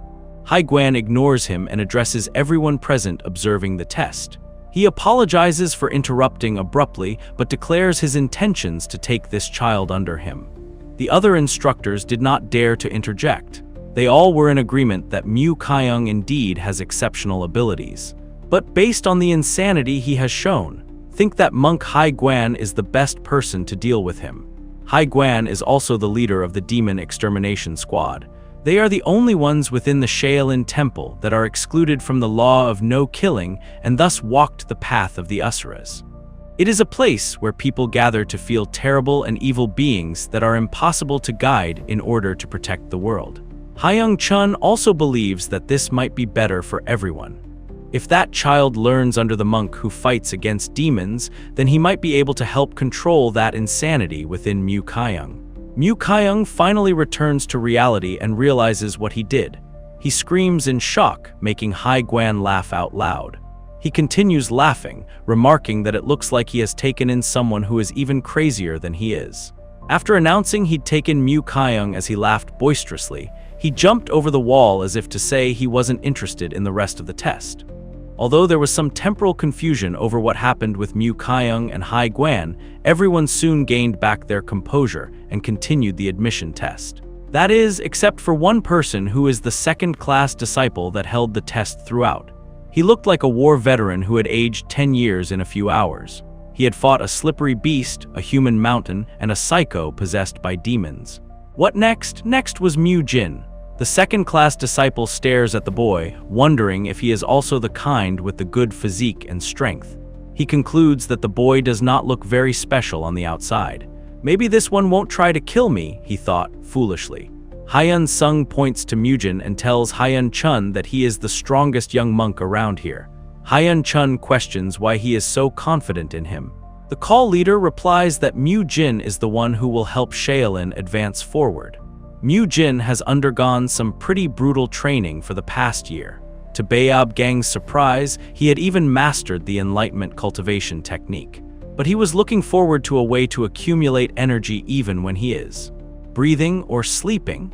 Bayob Gang then told him about the Iron Guard, but the boy did not seem much impressed, saying that this is just a third-rate martial art that mountain bandits learn. Bayob Gang explained that the Iron Guard was originally one of the famous basic martial arts of the Shaolin Temple. It means one's body could defend against techniques or weapons that are metal, but it certainly started to be used less. It is because it is not of much help with fighting martial masters that have achieved a high level of martial arts. That is because it is unable to defend against the sword aura and enhanced energy that the martial masters use. The outside thinks that the Iron Guard suddenly protects one's skin against external impact and trains one's skin to be as hard as iron. But that is only when you have not mastered it. The true Iron Guard also absorbs energy using their skin. Mu Jin was truly taken aback when he heard this. Bayob Gang further elaborated that the Iron Guard that exists in the outside world was taught by those who left Shaolin after being unable to master the true Iron Guard. Mu Jin concludes that if he succeeds at learning the true Iron Guard, he would be able to absorb energy at all times, even when he eats or sleeps. And if we also train in the energy accumulation training, that effect could multiply in folds. Bayob Gang furthers adds on that the original effect of the Iron Guard is to absorb energy into their skin and strengthen it. The absorbed energy can only make their skin tougher. At first, Mu Jin thinks it is useless. But he then realizes that combining the Iron Guard, the basic martial art of the Shaolin Temple, along with the modern physical training he has learned, can be put to good use. Mu Jin was indeed a genius when it came to learning martial arts quickly. In order to become a third-class disciple, one must learn at least 70 for each of the 3 basic martial arts of the Shaolin Temple within 1 year. He has already completely mastered all 3 basic martial arts. That means the level of his basic martial arts is higher than an official disciple in the Shaolin Temple. But since he learned martial arts much faster than others, the limiting factor was that he could not learn anything more. While he was able to compensate where he lacked with the physical training he has had, somehow he needed an original martial art that was exclusive to just him to prepare for what is coming ahead. Bayob Gang smiled as he saw him planning something quietly. It seems he has already thought of something, and so the others watched the boys exercise in weird ways once again. Mu Jin spent a lot of time hitting himself in different parts of the body, trying to make his skin used to the impact. He thought he might be able to find out how he can use the energy that he absorbed for something he can use freely. Now, standing in the arena, Mu Jin was ready to unveil his masterpiece, a martial art stitched from Shaolin tradition, modern training, and his own genius. Sometime before, Baeobjin brings an older monk on his back since he wanted to see this year's admission test. The old man was being apologetic, but Baeobjin assured him it's fine. They began to watch Mu Jin's test. The old monk was surprised to see Mu Jin's skill. He observes how the boy has a perfect sense of balance even though he is so young. Plus, the energy radiating from him was on an advanced level. The second-class disciple who was fighting against the boy was shocked to see him coming at him with an explosive charge. Mu Jin gathered strength in his lower body by combining the principles of 9 regal kicks and a swift whirlwind sweep. He then uses the 6th technique of the Guanyin strikes principle to strengthen the core of his body to amplify its power. Lastly, he used the 1st technique of the chain punch principle to give another boost to his shoulder. The combination of various martial arts principles he had practiced was called hybrid martial arts. He then excitedly decides to use the 2nd technique. On the other hand, the second-to-last disciple was quivering in pain. He could not believe how much of an impact got through, even though he used 10 years of energy to block it. To his shock, the second attack was coming, even though he had no time to administer the first one. He tries to dodge the attack, but it was a trick. They continued to clash while the second-class disciple remained stunned. He doesn't think he can reserve any energy while fighting this boy. The old monk was truly appalled, unable to believe the boy is able to exert so much power with the little energy he has. He was simultaneously using punch, palm strike, kick, finger strike, punch, and strides. It is a fact that kick and strike techniques are just basic Shaolin martial arts that use one's leg, like the swift whirlwind sweep and 9 regal kicks. But on top of that, the boy was only using basic martial arts, yet he was overwhelming his opponent. And instead of learning the next step, he has created something totally new by combining what he has learned. It was without doubt the path of a grandmaster, the path that he walked. The old man directs Baeobjin to move closer to the training ground. Meanwhile, Mu Jin was having the time of his life. He has been training his body and his martial arts continuously for close to 2 years, but he never had an opportunity to use his strength properly during these past 2 years. Right now, being able to use his full strength without worrying about injuring his opponent seemed like true sparring to him. The nervousness that comes with fighting someone strong and the exhilaration of fighting with everything one has, it was awesome. In this sensation that feels like the world is moving slowly, Mu Jin's eyes could only see his opponent. But he is taken aback as he sees the opponent stepping back. Mu Jin's attention diverts as he hears noise behind him. He looks back and finally figures out why the second-class disciples suddenly quit. Everyone's eyes were on the old monk. Mu Jin was shocked, wondering why everyone has split up like the Red Sea for this person. Even the hall leader and Hyung Chun were truly stunned to see the Grandmaster Hyun Guang. They instantly jumped down, paying their utmost respect to the Grandmaster. Everyone began to chant his name with respect, making Mu Jin alert. He wondered who he was that seemed so influential that everyone paid their respect without any hesitation. The Grandmaster apologizes to Hyung Chun for disrupting the admission test. He begins to explain that he stepped forward because he has a question for this child. He asks Mu Jin to lower his robe, making him confused. Mu Jin was still not satisfied with his body yet, but he knew there was nothing to be embarrassed of. As he follows the order, everyone's eyes instantly turn toward him. It was the perfect body with the best body balance and muscles to learn exceptional martial arts. The Grand Master points out that he combines 6 basic martial arts as one in the fight earlier. He asked if the reason he trained his body was for the sake of using that martial art. Mu Jin, I was taken aback, wondering how the old monk realized that. Even the instructors were shocked, as the boy had used the same style of martial arts as the Grandmaster. Mu Jin scratches his head awkwardly, saying he is not that smart. That is why, instead of learning many martial arts and making it complicated, he tried to combine the martial arts that suit him the best and focused on them.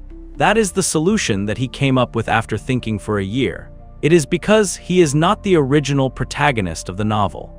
He wasn't confident that he could learn advanced martial arts like Mu Kyung, who was extremely smart. This is why he thought of the hybrid martial arts, which combines basic martial arts. While this is a really effective method, it will require one to move their energy around throughout their body at the perfect proportion so they can use their energy properly. And if various martial arts are used in combination, then their energies would be amplified, and it would be hard for their body to bear the pressure. So, Mu Jin trained his body to be able to withstand the power of the amplified energies. That meant as long as he has a strong body, then he would not have to think as hard over it. The Grandmaster observes him a bit more and says he must have also learned the Iron Guard. Mu Jin was truly surprised that the old monk was able to tell about this too. Her Grandmaster continues speaking about using her body trained to deep stream and the power of his skin to control the excessive power flow, which makes it seem that he has created his very own martial arts. Mu Jin couldn't believe that someone had figured him out this quickly, and he wondered just who the hell this old man was. The Grandmaster then tells Hyung Chun that he wants Mu Jin to be Baeobjin's disciple. This shocks the abbot, as this meant raising Mu Jin himself. Later in the hall leader's room, Mu Jin ponders deeply. He wonders if that old man was really that powerful despite having a damaged body. Just based on his outer appearance, his body is far from the usual Shaolin monk's body. Plus, he had never heard of his name in the author's novels. He gets cut off from his thoughts as Hyung Chun enters the room. He asks Mu Jin if he has heard who Grandmaster Hyun Guang is. Mu Jin answers that he has not heard of him. The man says the reason he asked him to come here is not just because he has questions for him, but because there are some things that he needs to know as well. Hyun Chun started spilling lore like he just unlocked the Grandmaster backstory DLC. Turns out, Hyun Guang wasn't just that guy, he was the guy. Back in the day, the dude was basically the Giga Chad of martial arts. Imagine the world's most shredded monk, protein shaking his way into enlightenment. At 32, he had already hit a power level that made his seniors look like background NPCs. The Shaolin Temple back then was all, bro's gonna be the next main character in 10 years. Mu Jin questions how his body became so damaged. Hyun Chun replies that the reason it became like this is because of the invasion of the demonic cult. Mu Jin's eyes widened in utter shock as he wasn't expecting such a response. Hyun Chun elaborates that during the time when he was a second-class disciple, the demonic cult invaded the peaceful Central Plains, like that one toxic ex who just wants to talk. Since one of their values was to protect lives, they also fought in order to stop them. But wars are places where no one knows what accidents will happen. Apparently, the older monks had stopped Hyun Guang from participating in the war because he was tasked to lead Shaolin's future generation of monks. In return, their seniors that were Kong and Jiam needed to participate in the war. But that decision might have been the start of a certain mystery. The demonic cult sent a special task force to attack the Shaolin Temple. While their main force was out, all that remained in the Shaolin Temple was Hyun Guang along with the younger second-class and third-class disciples. Hyun Guang had already become one of the top 10 martial masters by then. Because of that, the special task force of the demonic cult could not hurt him at all. But for the second-class and the other third-class disciples that were in the Shaolin Temple, they were not strong enough to fight the cult yet. But the demonic cult gathered the audacity to invade the palace where those younger disciples were. But before they could be attacked, Hyun Guang protected them and fought the demonic cult single-handedly. In the end, because he kept throwing himself in harm's way to save the younger disciples, the severe wounds he incurred kept growing in number. Hyun Chun's face turns sullen as he remembers the tragic set of events from the past. He knows things would have been different now if Hyun Guang had remained safe and had not tried to save them. Mu Jin's face lights up as she hears the reason for Hyun Guang's condition and suggests that they just give him treatment for it. Hyun Chun remains flabbergasted as he hears this, asking if it is really possible. He says that not even the Great Revitalization Pill or the Divine Physician was able to help him. Mu Jin explains that it would be impossible for him to recover his inner energy. Secondly, it would also be impossible to fully cure him to the extent of his former body state. However, he might be able to help the Grandmaster to walk independently again. He reveals how he helped monk Baeobjin with his knee condition. The Arhat Hall leader, who had been quietly eavesdropping like a noisy auntie, makes his presence known.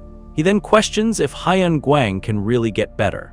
At Hyun Chun's question, Hyun Sung started to tell him the events that had happened for the past 2 years, the process of Baeob Gang's knees recovering, and how Mu Jun greatly improved the standards of the new monks with his training methods. Hyun Chun was truly stunned to hear all of it. Mu Jin clarifies that Hyun Gwang's current body condition is far worse than Baeob Gang's, so it would be impossible to achieve better results with just that training method. Thus, several requirements are needed. Hyun Chun interjects, rather in an overdramatic manner, saying he is willing to fulfill any requirement whatsoever. It is a fact that all martial artists in the world want to develop their physique, and so various martial groups or clans would look for ways to develop their physique in the way they desire. For generations, they would use basic techniques like using acupuncture, tonic medicine, unknown sorceries, or even reckless and horrifying things like posting methods to change the physique of a young child whose body is not completely set in place yet. Shaolin has done countless trials and errors to treat Hyun Gwang, but no one succeeded and even worsened his body condition as his body was given stress and extreme side effects appeared. But Mu Jin's methods were different. It required time and effort to transform one's physique stability. When one looks at the participants of the admission test, no one could deny the efficiency of his methods.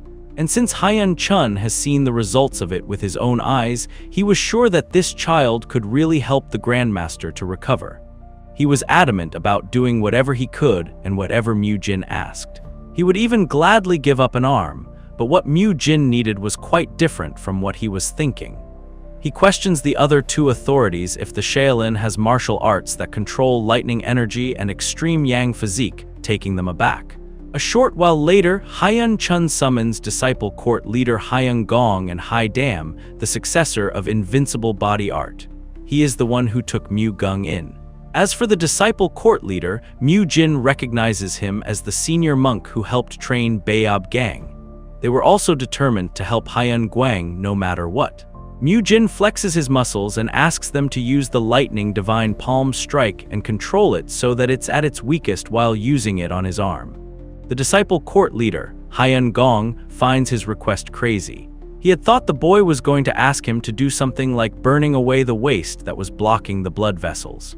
Mu Jin questions if it is impossible. He says he is just talking about inserting a faint amount of lightning energy into the arm. Hyun Gong decides to give it a try, but despite inserting a weaker version, Mu Jin could feel intense waves of lightning shocks in his body. He questions if the court leader plans to burn Hyun Gwang alive. Hyun Gong hadn't expected to have used so much power. Mu Jin discloses that the Grandmaster's body won't be able to endure such a strong current and tells him to reduce that to less than half of what he just did. Mu Jin knew that for Hyun Gwang's treatment, physical therapy equipment would be required, but equipment similar to it does not exist in this worldview. Plus, the treatment went well for Baeob Gang because he is young, but the situation is different for the Grandmaster since he has grown old and weak. Therefore, the new method that Mu Jin thought of was very simple. Finally, Hyun Gong manages to produce the weakest version of the lightning divine palm strike. Electrical muscle stimulation equipment can be easily found in a physical therapy clinic in the modern age. But with the lightning divine palm strike, Mu Jin plans to replicate it in order to help Hyun Gwang. Mu Jin explains to Hyun Gong that his task is to send electricity into the muscles. When a small amount of electricity is sent into the muscles, it can accelerate the metabolism of the muscles and circulation of blood. It can also increase the size of muscle fibers through repeated muscle contractions. Basically, it was Shaolin's version of no pain, no gain, except this one came with a side of potential cremation. The disciplined court leader, Hyun Gong, looked horrified at the concept, as if he had just been told to plug a USB into the Buddha statue. The idea that muscle gains could come from lightning sounded more like blasphemy than biology.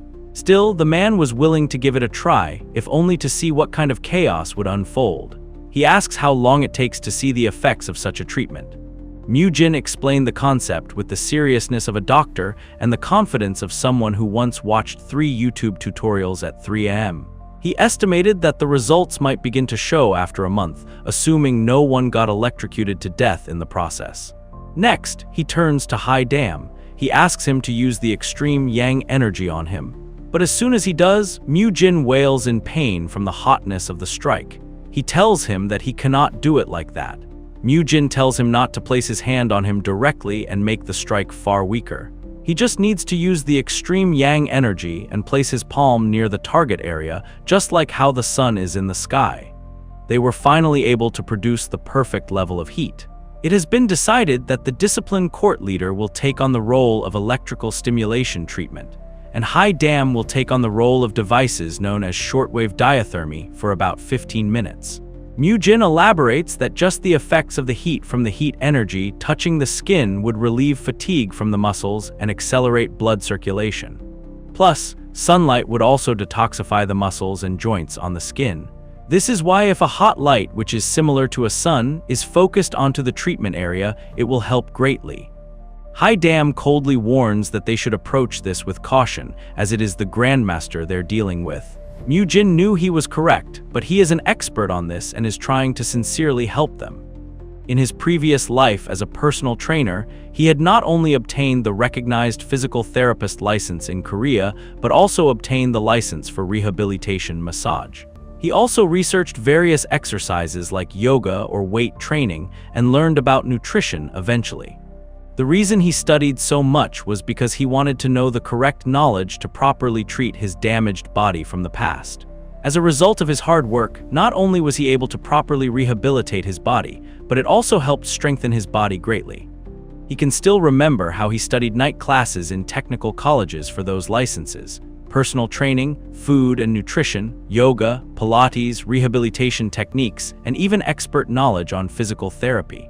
Now, standing before the broken Grandmaster, Mu Jin was the only one insane enough to look at the wreckage and think, "Yeah, I can fix that."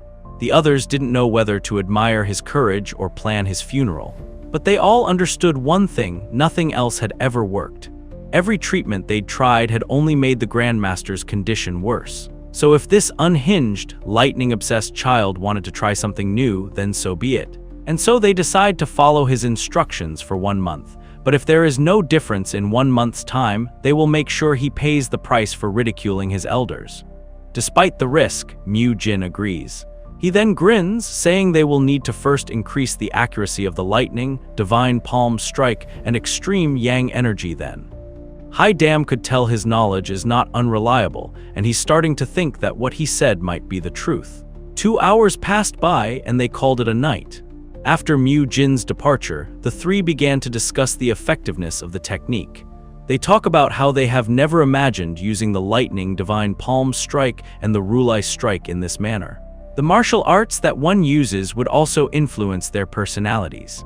People who use ice arts that are filled with yin energy would have a cold personality and look cold. Those that use extreme yang energy or fire energy would have a fiery personality or look passionate. Martial arts of the Shaolin used the yang energy, which possesses the power to exterminate demons.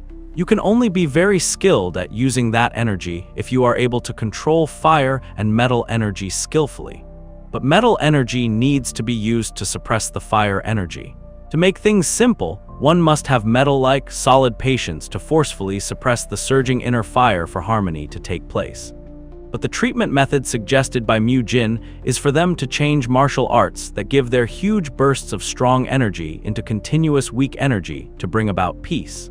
Hai Dam sighs, saying that it would destroy a place really quick if skilled monks like them used martial arts. That is why they always used scriptures to suppress them. He is surprised that they can use inner energy in such a way to advance patience. He says he is thinking of continuing his training even after going back to his bedroom. Hyun Gong agrees, saying he will do that too. Once they get a better idea of this, they could teach the other monks this training method as well.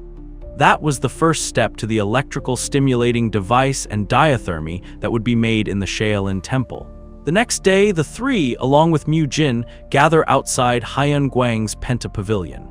They meet Baeobjin and reveal that they have some business with Grandmaster Hyun Guang. They reveal how Mu Jin might be able to help repair the Grandmaster's body to a certain extent.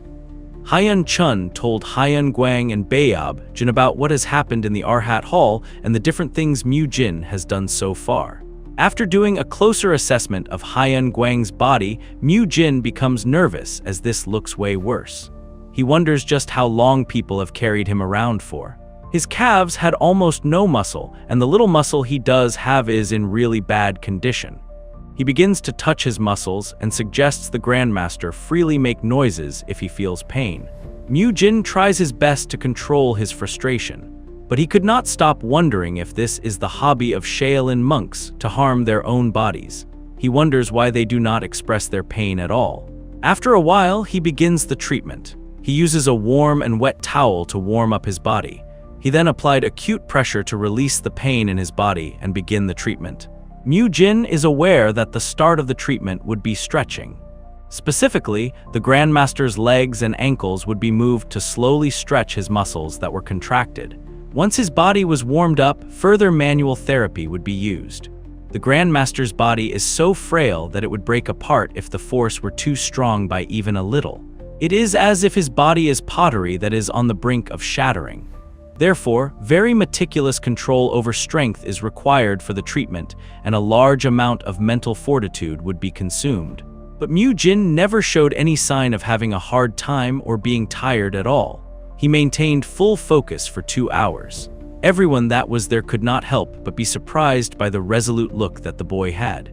Mu Jin's eyes were wide open, focused only on the treatment, and had no signs of wavering at all. But for some unknown reason, there was desperation in his eyes. It is because the Grandmaster reminded him of his own grandfather.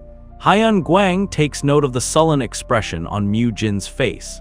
This makes him wonder just what kind of anguish does a young monk carry for him to make such a sad face. After some time, Mu Jin takes a deep breath and concludes the treatment session for today. He says this is where his part ends and the other monk's part begins. Hyun Dam and Hyun Gong approach Hyun Gwang with determination and begin to provide treatment.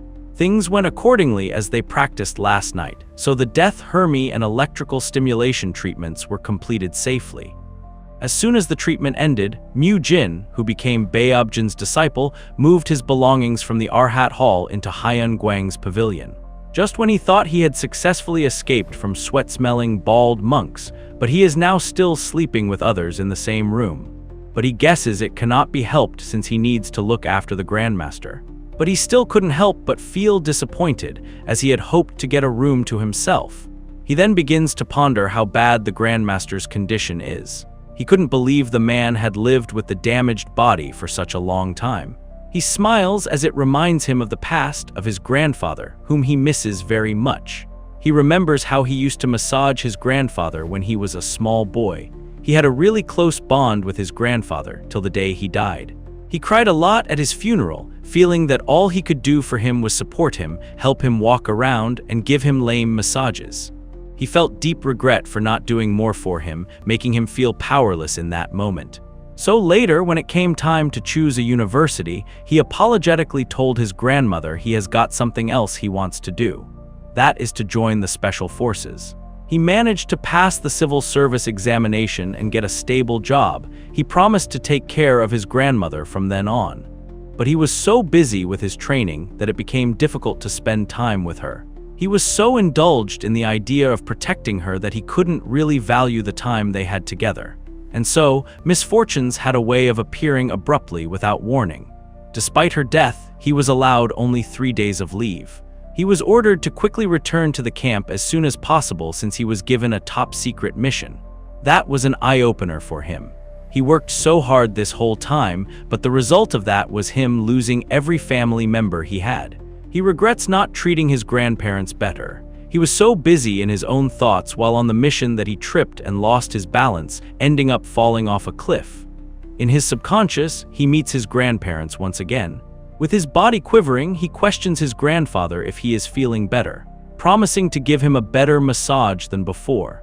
But his grandfather softly caresses his hair, saying that his hands are magically healing. He apologizes, saying he is unable to rest because of him. This makes him cry even more. Hyun Gwang and Baeob Jin notice him trembling in his sleep while crying for his grandfather. Baeob Jin turns to the Grandmaster and asks what they should do. Hyun Guang looks at the boy in wonderment and suggests they leave him be for now. It seems that the boy feels like he owes someone a debt and now understands why he was trying so hard to help him. And so in the next treatment session, he casually recommends him to call him grandfather from now on and treat him as casually as he would with his own grandfather. This shocks not even Mu Jin but the other monks as well. Mu Jin becomes concerned, wondering, what is this old man suddenly saying? But he decides to do whatever he says, considering he is of a higher position. He tries calling him grandfather, but this angers the other monks, and they accuse him of being rude to the Grandmaster. The Grandmaster chuckles, assuring the others that it is fine. He smiled, saying it is nice to be in a boisterous atmosphere as it has been such a long while. Mu Jin remains stunned as he sees a flicker of resemblance of his grandfather in him. This makes him smile in content, and he then focuses back on the treatment. He was a little flustered initially because he was told to call the Grandmaster grandfather, but because of it, a warm feeling welled up within his heart. The scene shifts to Hyun Chun and Hyun Sung telling Mu Jin to cut his long hair, telling him not to worry about the treatment as they already know what to do. Mu Jin smiles through his pain, knowing he is doomed. Later, he searches through the history of Buddhism and everything else to find some kind of excuse to avoid cutting his hair. But there is nothing here that would help him keep his hair, which makes him even more anxious. It had taken him way too long to grow this much hair, and now they want him to cut it. He had previously asked Hyun Chun why monks have to cut their hair that short. The monk had responded that they cut their hair, which represents them cutting their ties to worldly desires. Every time they cut their hair, it reminds them of their decision to become monks. That is what the founder of the Shaolin Temple, Buddha, did. He proudly says it is the basic cultivation that a true practitioner of Buddhism ought to go through to rid themselves of agony and things associated with worldly desires. But Mu Jin curses this old-fashioned teaching. After all, he had not joined the Shaolin Temple because he wanted to. He read the novel and fell asleep, and when he woke up, he was already here. Suddenly, something strikes his mind. He remembers that he was reading a novel, but as he thinks more about it, he wonders what he did back then for him to fall into this world. He remembers going to the hospital, then the gym, and turning on his stream. He then went home, spent time dazing away and reading Shaolin Chronicles, and then fell asleep. He remembers how the doctor had told him that he has telogen effluvium. It is a common type of hair loss that affects people after they experience severe stress or a change to their body. The doctor had told him to be extra careful so he does not become a baldy. Mu Jin begins to panic as he remembers what had happened. But amid his breakdown, he gets an idea. He remembers that he is in a different era, so they won't say anything with that hairstyle. He stresses that in this era, everything is good as long as they cut out their ties to the worldly desires. And so he set off to implement his idea. The next day he makes his way to the pavilion, shocking. The senior monks. They wonder why he had still not cut his hair. But Mu Jin says he has. He reminds them that they cut their hair because it reminds them of their decision to be a monk. So he thought of a better way to do that than just cutting his hair.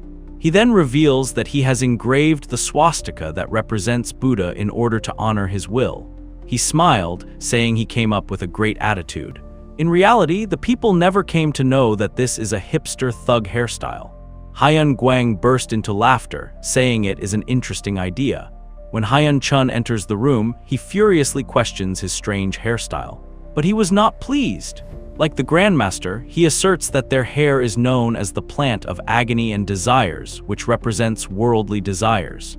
To cut away their hair means that they're truly committed to the path of Buddhism. Mu Jin feigns naivety, saying this is exactly why he cut his hair like this. He begins to explain that if they have to cut off their hair to cut off from the worldly desires, it does not mean it just has to be the head. He questions that they should not cut off every hair on their body, including eyebrows, mustache, and beard. This got the others thinking. Mu Jin continued, stating that if we look at the portrait of Buddha, then he only shaved off here at the top of his head. He had hair on the sides and back of his head, including eyebrows, a mustache, and a beard. He deduces that what is important is that they cut off ties to worldly desires. How they look does not matter that much. The others remain speechless as they wonder how true the boy's words were. Even though he did not shave his head completely, he shaved the side and back of his head, engraving the swastika. That hairstyle is indeed one the outside world would find ugly. And so in the end, Hyun-chun agrees too late to let him be, but tells him not to grow his hair more than this. The treatment for that day ended. The next day at dawn training, everyone was shocked to see his new hairstyle. Baeob gang couldn't believe Hyun-chun Hyde allowed such a ridiculous hairstyle.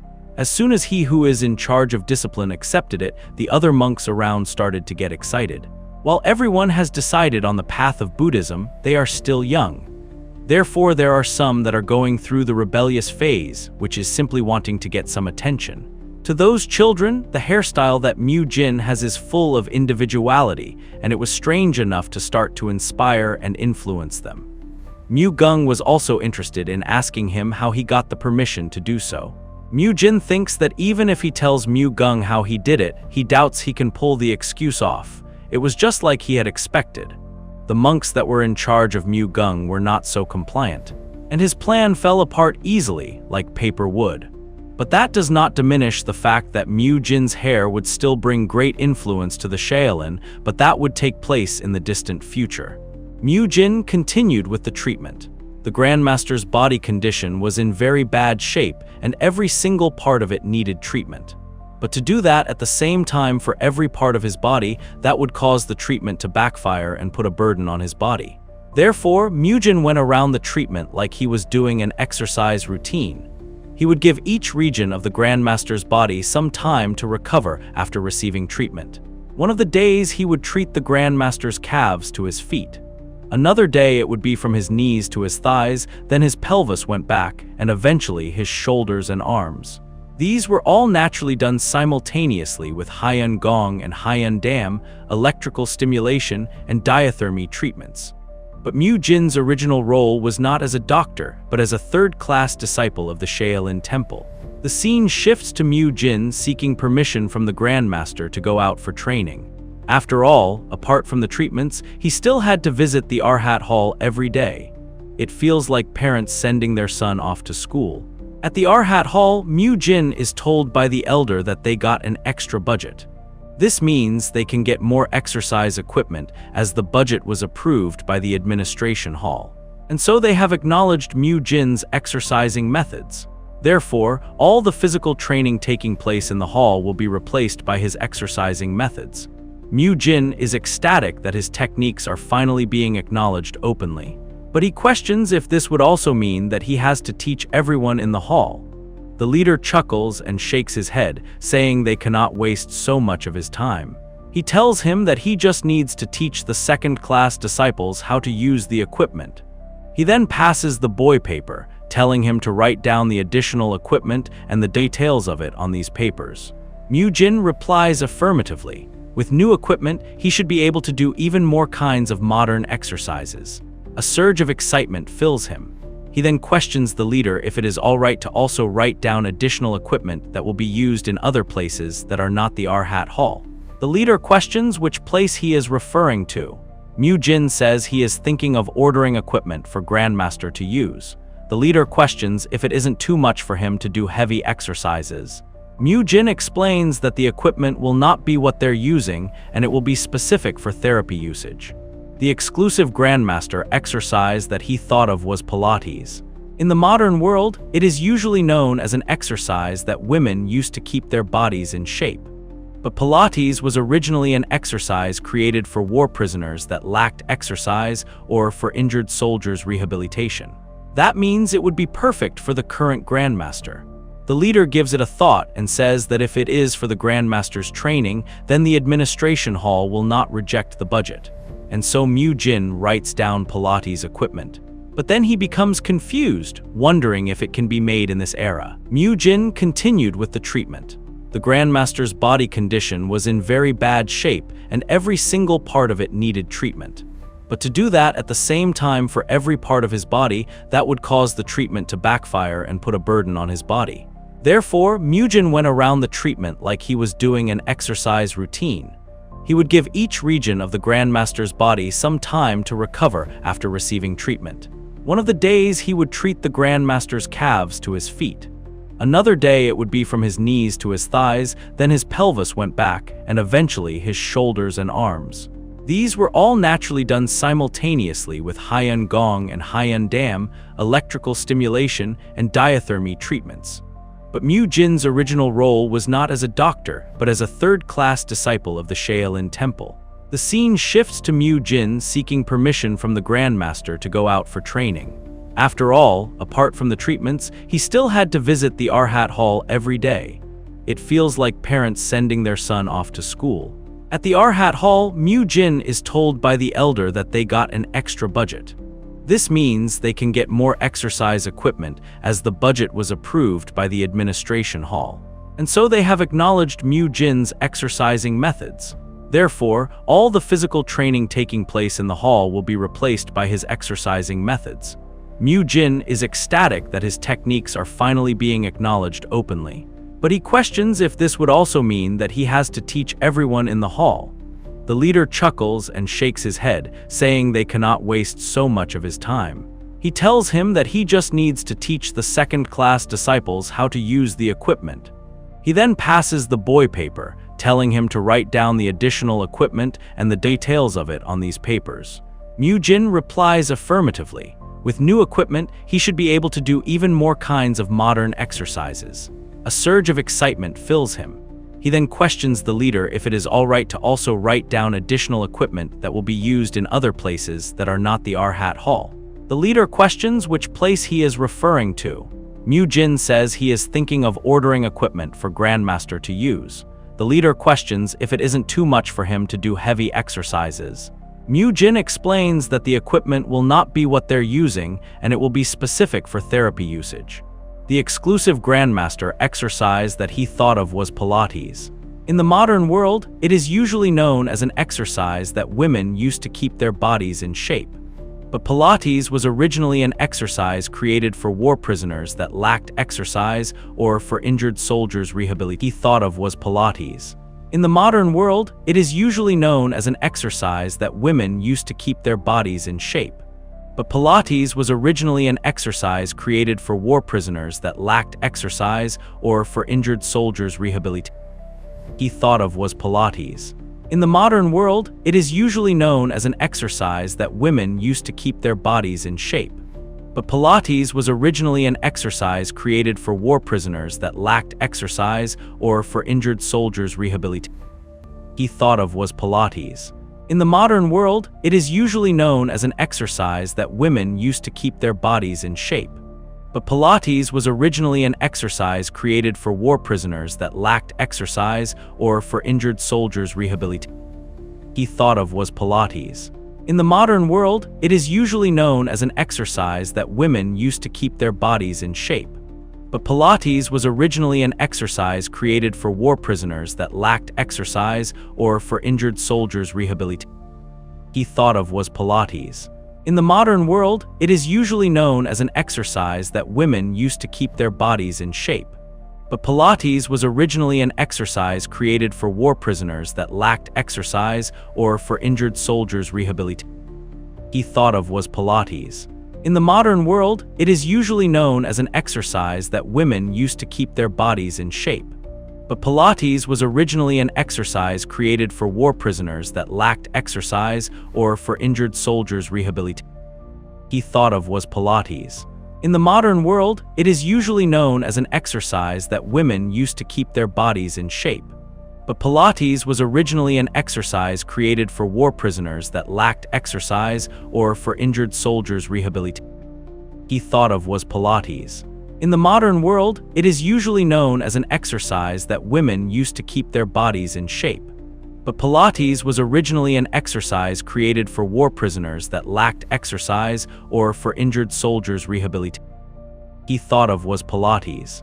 In the modern world, it is usually known as an exercise that women used to keep their bodies in shape. But Pilates was originally an exercise created for war prisoners that lacked exercise or for injured soldiers' rehabilitation. He thought of was Pilates.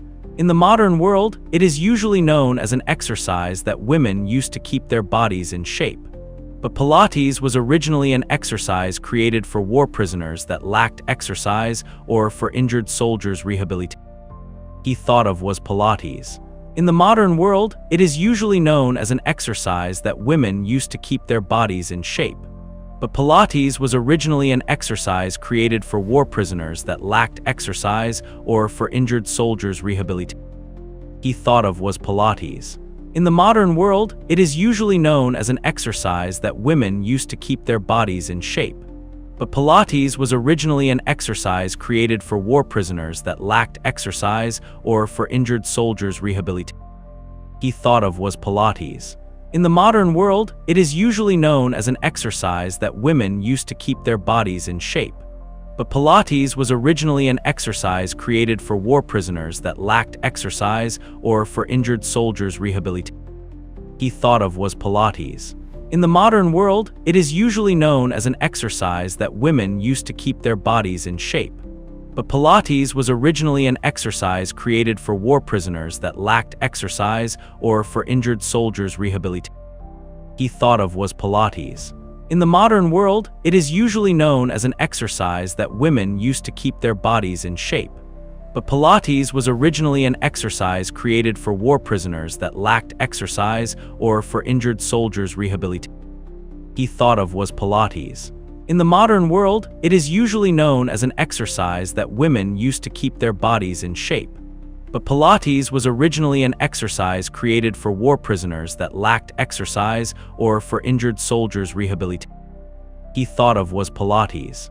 In the modern world, it is usually known as an exercise that women used to keep their bodies in shape. But Pilates was originally an exercise created for war prisoners that lacked exercise or for injured soldiers' rehabilitation. He thought of was Pilates. In the modern world, it is usually known as an exercise that women used to keep their bodies in shape. But Pilates was originally an exercise created for war prisoners that lacked exercise or for injured soldiers' rehabilitation. He thought of was Pilates. In the modern world, it is usually known as an exercise that women used to keep their bodies in shape. But Pilates was originally an exercise created for war prisoners that lacked exercise or for injured soldiers' rehabilitation. He thought of was Pilates. In the modern world, it is usually known as an exercise that women used to keep their bodies in shape. But Pilates was originally an exercise created for war prisoners that lacked exercise or for injured soldiers' rehabilitation. He thought of was Pilates. In the modern world, it is usually known as an exercise that women used to keep their bodies in shape. But Pilates was originally an exercise created for war prisoners that lacked exercise or for injured soldiers' rehabilitation. He thought of was Pilates. In the modern world, it is usually known as an exercise that women used to keep their bodies in shape. But Pilates was originally an exercise created for war prisoners that lacked exercise or for injured soldiers' rehabilitation. He thought of was Pilates. In the modern world, it is usually known as an exercise that women used to keep their bodies in shape. But Pilates was originally an exercise created for war prisoners that lacked exercise or for injured soldiers' rehabilitation. He thought of was Pilates. In the modern world, it is usually known as an exercise that women used to keep their bodies in shape. But Pilates was originally an exercise created for war prisoners that lacked exercise or for injured soldiers' rehabilitation. He thought of was Pilates. In the modern world, it is usually known as an exercise that women used to keep their bodies in shape. But Pilates was originally an exercise created for war prisoners that lacked exercise or for injured soldiers' rehabilitation. He thought of was Pilates. In the modern world, it is usually known as an exercise that women used to keep their bodies in shape. But Pilates was originally an exercise created for war prisoners that lacked exercise or for injured soldiers' rehabilitation. He thought of was Pilates. In the modern world, it is usually known as an exercise that women used to keep their bodies in shape. But Pilates was originally an exercise created for war prisoners that lacked exercise or for injured soldiers' rehabilitation. He thought of was Pilates. In the modern world, as an exercise that women used to keep their bodies in shape. But Pilates was originally an exercise created for war prisoners that lacked exercise or for injured soldiers' rehabilitation. He thought of was Pilates. In the modern world, it is usually known as an exercise that women used to keep their bodies in shape. But Pilates was originally an exercise created for war prisoners that lacked exercise. Soldiers' rehabilitation he thought of was Pilates. In the modern world, it is usually known as an exercise that women used to keep their bodies in shape. But Pilates was originally an exercise created for war prisoners that lacked exercise or for injured soldiers' rehabilitation. He thought of was Pilates. In the modern world, it is usually known as an exercise that women used to keep their bodies in shape. But Pilates was originally an exercise created for war prisoners that lacked exercise or for injured soldiers' rehabilitation. He thought of was Pilates. In the modern world, it is usually known as an exercise that women used to keep their bodies in shape. But Pilates was originally an exercise created for war prisoners that lacked exercise or for injured soldiers' rehabilitation. He thought of was Pilates. In the modern world, it is usually known as an exercise that women used to keep their bodies in shape. But Pilates was originally an exercise created for war prisoners that lacked exercise or for injured soldiers' rehabilitation. He thought of was Pilates. In the modern world, it is usually known as an exercise that women used to keep their bodies in shape. But Pilates was originally an exercise created for war prisoners that lacked exercise or for injured soldiers' rehabilitation. He thought of was Pilates. In the modern world, it is usually known as an exercise that women used to keep their bodies in shape. But Pilates was originally an exercise created for war prisoners that lacked exercise or for injured soldiers' rehabilitation. He thought of was Pilates. In the modern world, it is usually known as an exercise that women used to keep their bodies in shape. But Pilates was originally an exercise created for war prisoners that lacked exercise or for injured soldiers' rehabilitation. He thought of was Pilates. In the modern world, it is usually known as an exercise that women used to keep their bodies in shape. But Pilates was originally an exercise created for war prisoners that lacked exercise or for injured soldiers' rehabilitation. He thought of was Pilates. In the modern world, it is usually known as an exercise that women used to keep their bodies in shape. But Pilates was originally an exercise created for war prisoners that lacked exercise or for injured soldiers' rehabilitation. He thought of was Pilates. In the modern world, it is usually known as an exercise that women used to keep their bodies in shape. But Pilates was originally an exercise created for war prisoners that lacked exercise or for injured soldiers' rehabilitation. He thought of was Pilates. In the modern world, it is usually known as an exercise that women used to keep their bodies in shape. But Pilates was originally an exercise created for war prisoners that lacked exercise or for injured soldiers' rehabilitation. He thought of was Pilates. In the modern world, it is usually known as an exercise that women used to keep their bodies in shape. But Pilates was originally an exercise created for war prisoners that lacked exercise or for injured soldiers' rehabilitation. He thought of was Pilates. In the modern world, it is usually known as an exercise that women used to keep their bodies in shape. But Pilates was originally an exercise created for war prisoners that lacked exercise or for injured soldiers' rehabilitation. He thought of was Pilates. In the modern world, it is usually known as an exercise that women used to keep their bodies in shape. But Pilates was originally an exercise created for war prisoners that lacked exercise or for injured soldiers' rehabilitation. He thought of was Pilates. In the modern world, it is usually known as an exercise that women used to keep their bodies in shape. But Pilates was originally an exercise created for war prisoners that lacked exercise or for injured soldiers' rehabilitation. He thought of was Pilates. In the modern world, it is usually known as an exercise that women used to keep their bodies in shape. But Pilates was originally an exercise created for war prisoners that lacked exercise or for injured soldiers' rehabilitation. He thought of was Pilates. In the modern world, it is usually known as an exercise that women used to keep their bodies in shape. But Pilates was originally an exercise created for war prisoners that lacked exercise or for injured soldiers' rehabilitation. He thought of was Pilates. In the modern world, it is usually known as an exercise that women used to keep their bodies in shape. But Pilates was originally an exercise created for war prisoners that lacked exercise or for injured soldiers' rehabilitation. He thought of was Pilates. In the modern world, it is usually known as an exercise that women used to keep their bodies in shape. But Pilates was originally an exercise created for war prisoners that lacked exercise or for injured soldiers' rehabilitation. He thought of was Pilates. In the modern world, it is usually known as an exercise that women used to keep their bodies in shape. But Pilates was— A month had passed since Mugen began with the Grandmaster's treatment. The Grandmaster is no longer in a state where he would feel pain just from moving, but he has not fully recovered yet either.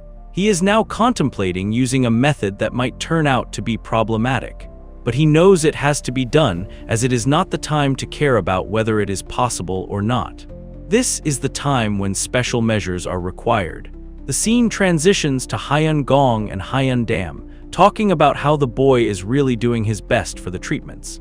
The discipline court leader laughs, asking the other if he had not vowed to make Mu Jin pay, as his treatment does not show any results in a month. Hyun Dam defensively says that it was his way of telling the boy to work hard in a roundabout manner. This makes the discipline court leaders smile, and he says they should hurry up to the pavilion so they won't be late. Upon reaching the pavilion, Hyun Chun is extremely flabbergasted to see the Grandmaster moving his body around, which normally is something that is out of the ordinary for him. He would get breathless just from lying down and had a body that was basically a corpse that could not move at all. Even if someone carried him around, he would feel pain from being moved around. But he just moved his own body right in front of his eyes. When he tells the other two senior monks about this, they are all shocked to see that the treatments are really working. They had been a bit doubtful when they used their powers with theories that they had never heard about. Mu Jin sighs as he hears their conversation. As soon as improvement was seen, the older monk's level of trust went up really quickly. However, he was not satisfied with the results. He knows that starting from now is where it starts to be really important. He needs to help the Grandmaster recover to the point where he can at least walk by himself. In order to recover strength in his abdomen, he would ask the Grandmaster to lie down and set up again. You would also help him stand up and help him take a few steps, just like how a patient who has injured their leg would practice walking in a rehabilitation center. While the Grandmaster's joints and ligaments have recovered to a certain extent, he has relied on others to move around for decades. That means the muscles of his whole body had been severely atrophied. Even if he continues treatment in this condition, it would be pointless, like pouring water into a pot with a hole at the bottom. Thus, Mu Jin thinks that before problems occur in his joints that have gotten better, they need to help him gain more muscles quickly. And there is only one way to do it. He approaches the older monks and reveals that there is a problem in the next treatment process. He reveals that the Grandmaster's cartilage has deteriorated badly due to old age and is thus in a bad state. Normally, to resolve that issue, they would grow muscle in order to support the cartilage. The problem would be that if he moved his body around or nodded to gain muscles, in his current weakened state, he might put too much pressure on his joints, and there is a risk his body might get injured. Hyun Chun guesses that the reason the boy is bringing this up is because he has a solution for it. He tells him to feel free to speak his mind, as he has been doing great on his treatment so far. The other older monks also agree, but Mu Jin was hesitating to speak up for a reason. After mustering up enough courage, he spits out the words that the Grandmaster must eat meat. The three older monks' demeanor instantly shifts as they shoot. Death glares at him. It is no hidden truth that the necessity of eating meat to grow muscles is still a controversial topic even in the modern age. Firstly, those who exercise and are vegetarians would say that it is possible to have a healthy body just by eating vegetables. Choi Kang-hyuk, he looked through exercise science materials as an expert and did have some information that he learned from them. He learned that for one to build muscles with a vegetarian diet can only be done if very complicated conditions are met. For example, while animal-based protein and vegetable-based proteins are all made of amino acids, the most important part is the amount that gets absorbed by the body. For Hyun Guang, who is old and cannot eat a lot of food, this means that he needs meat-based proteins. But this place is a reputable sect, the Shaolin Temple, with 1,000 years of history. and therefore the act of eating meat would never be permitted, a blasphemy and imprudence. Mu Jin had expected this to happen. Hyun Chun questions why he is saying that meat must be eaten to gain muscles, considering he also got a muscular body without meat. Mu Jin didn't have enough courage to reveal that he did in fact eat meat. He tries another approach instead. He softly explains that while they can replace meat with beans and mushrooms, they're just replacements and cannot be comparable to eating meat. He argues that Grandpa's situation is different from his. Both he and Bayab Gang are younger and their bodies can take it, but the Grand Master is in a situation where time is a luxury for him. He then asked them the reason for prohibiting the consumption of meat in the temple. Yes, if it is for them to practice penance and overcome the earthly desires and agonies of the world to overcome the desire of meat. But he says such a way of atonement means nothing for someone whose body cannot take it. He asks if the loss of Buddhism seeks death because of that penance. He knows that the Grand Master cannot be saved if he fails in persuading the monks. And he does not want that to happen again. And so in rage and emotions combined, he questions if that doesn't go against the laws of no killing. However, the disciplined court leader was enraged. He calls the boy arrogant while riding on the coattails of the Grandmaster and daring to talk about the laws of Buddhism in front of him. Hyun Chun tells him to calm down. Mu Jin, it's shocking to see him being able to disperse that huge amount of energy just from grabbing the disciplined court leader's shoulder.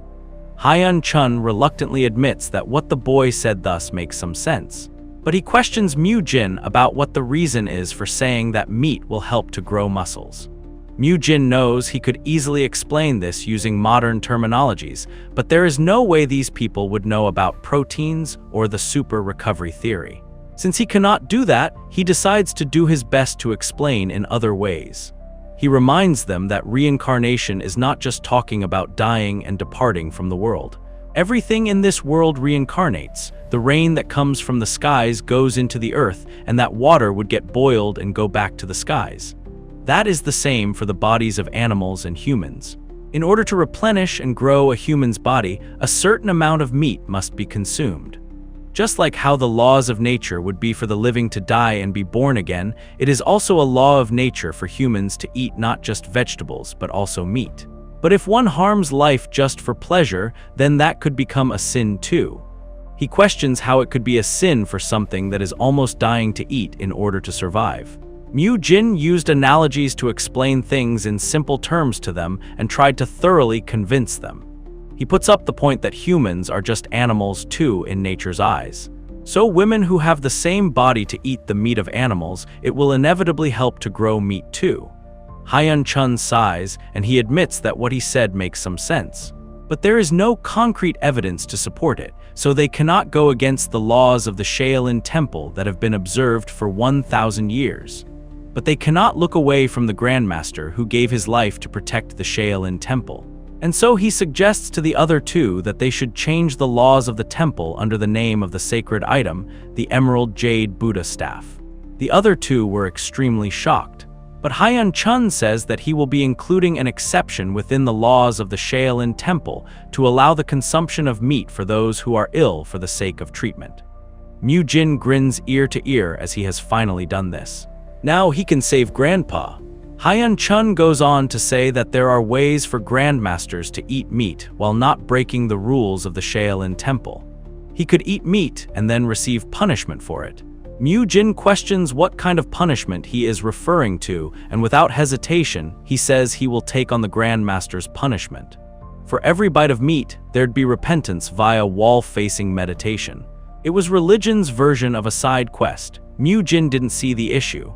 To him, this wasn't a moral crisis, it was a gym meal plan with extra steps. The other two monks were shocked, but the matter was settled. With that, their meeting ended. The next day, at Hyun Guang's abode, Hyun Chun reveals everything to the Grandmaster. Hyun Guang says he is willing to risk it.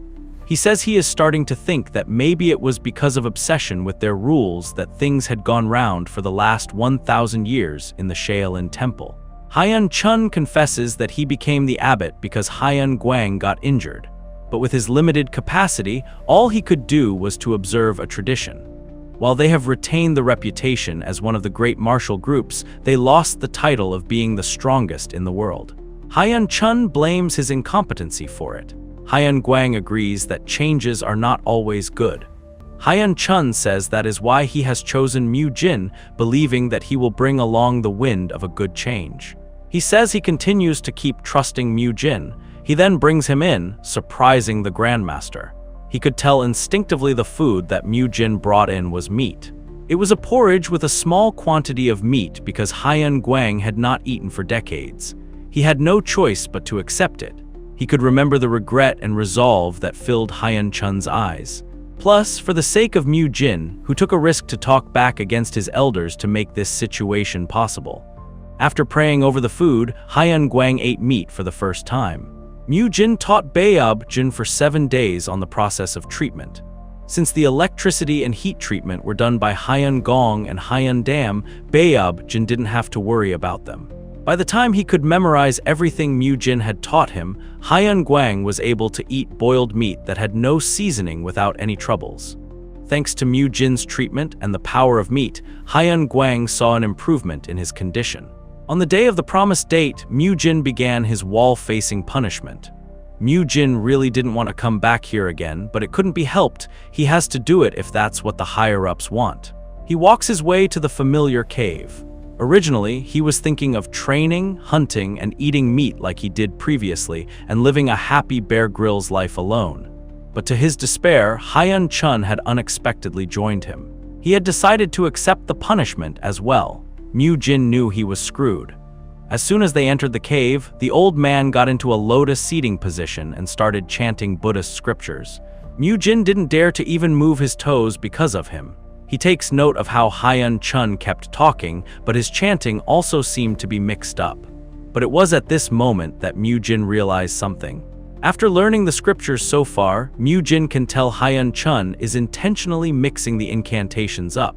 There seemed to be a pattern among all these incantations. They were all ones he knew about. After Mu Jin realized that, he focused even more on what Hyun Chun was chanting.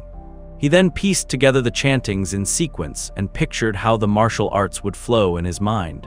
After interpreting the incantations as steps and training in his mind for 30 minutes, Mu Jin started to find it hard to hold himself back. He wanted to try the steps that he was imagining, as by now, just image training alone isn't enough. He looks sideways at Hyun Chun. He becomes surprised to see sudden rhythm in the man's chanting, making him wonder if he did it on purpose. He decides to take a gamble, as he has nothing to lose. As soon as Mu Jin saw Hyun Chun not moving despite knowing for sure that Mu Jin had moved, he became even more certain. He set this up so Mu Jin can train. The start would be the straight punch of the chain punch. He will put in the 21st move of the invincible punch and finish it with the swift whirlwind sweep. Since the man has put in rhythm with his chanting, it has become way easier for Mu Jin to go through the steps by following his rhythm. But he wonders, why does the old man keep chanting the same incantation instead of chanting something else? He wonders if this is his way of telling him that he did something wrong, and so he decides to try it again. That was how the secret between Mu Jin and Abbot Hyun Chun began. He would cough loudly or use higher tones while chanting when Mu Jin was wrong. For the parts that he found okay, he would calmly and quietly chant or use a low-tone cough. The combination of the steps that fit in the best with each other were embedded in the scriptures. The combined step sequence and speed would ride on the rhythm of the chanting, and that was how the secret training had begun and had continued until the sun set. Mu Jin begins to question the situation, wondering why the man is training him. Hyun Chun smiles as he looks at him from the corner of his eye. He knew that treating the Grandmaster already took a lot of training time away from the boy. He cannot take away another month of training from him. He hopes for Mu Jin to use this time to make up for all the training time he had missed out on. Later, a man drops off grain balls and water for them. Mu Jin sighs because he almost got caught running. He was not expecting a martial master whose presence he could not detect to come here.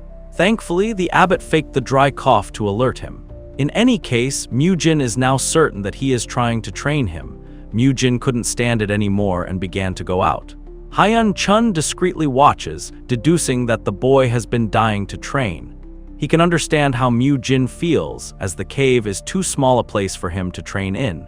But Hyun Chun didn't know that Mu Jin didn't go out of the cave to train, he went out to get some protein. On the other hand, as for Hyun Guang's condition, it had drastically improved. Even Baeobjin remains stunned. Thanks to changing the treatment to include meat as per Mu Jin's suggestion, his body condition began to improve greatly. His body that used to be weak and without muscles was able to gain some muscles in various places. And thanks to those muscles, the Grandmaster became able to move on his own, even without Baeobjin's support. After Baeobjin leaves to bring lunch, Hyun Guang ponders deeply. He comes to realize that all of this was because of his own obstinacy. The abbot wanted to keep to the traditions and blamed himself for that. He even said that the Shaolin Temple would have been different if the Grandmaster had become the abbot. The Grandmaster couldn't agree with what he said so far, but he now understands why Hyun Chun blamed himself so much. It is because he is no different from him, and so he blames his own foolishness. He used to tell people that the meaning of the laws is more important than the laws and told them to focus on the intentions. He finds how ridiculous his teaching was. He was not able to even move by himself without any help from others. Now that he has barely recovered and can stand by himself, he has come to realize. He bitterly wonders why they chose to suffer just so they can keep to the traditions of the Shaolin Temple.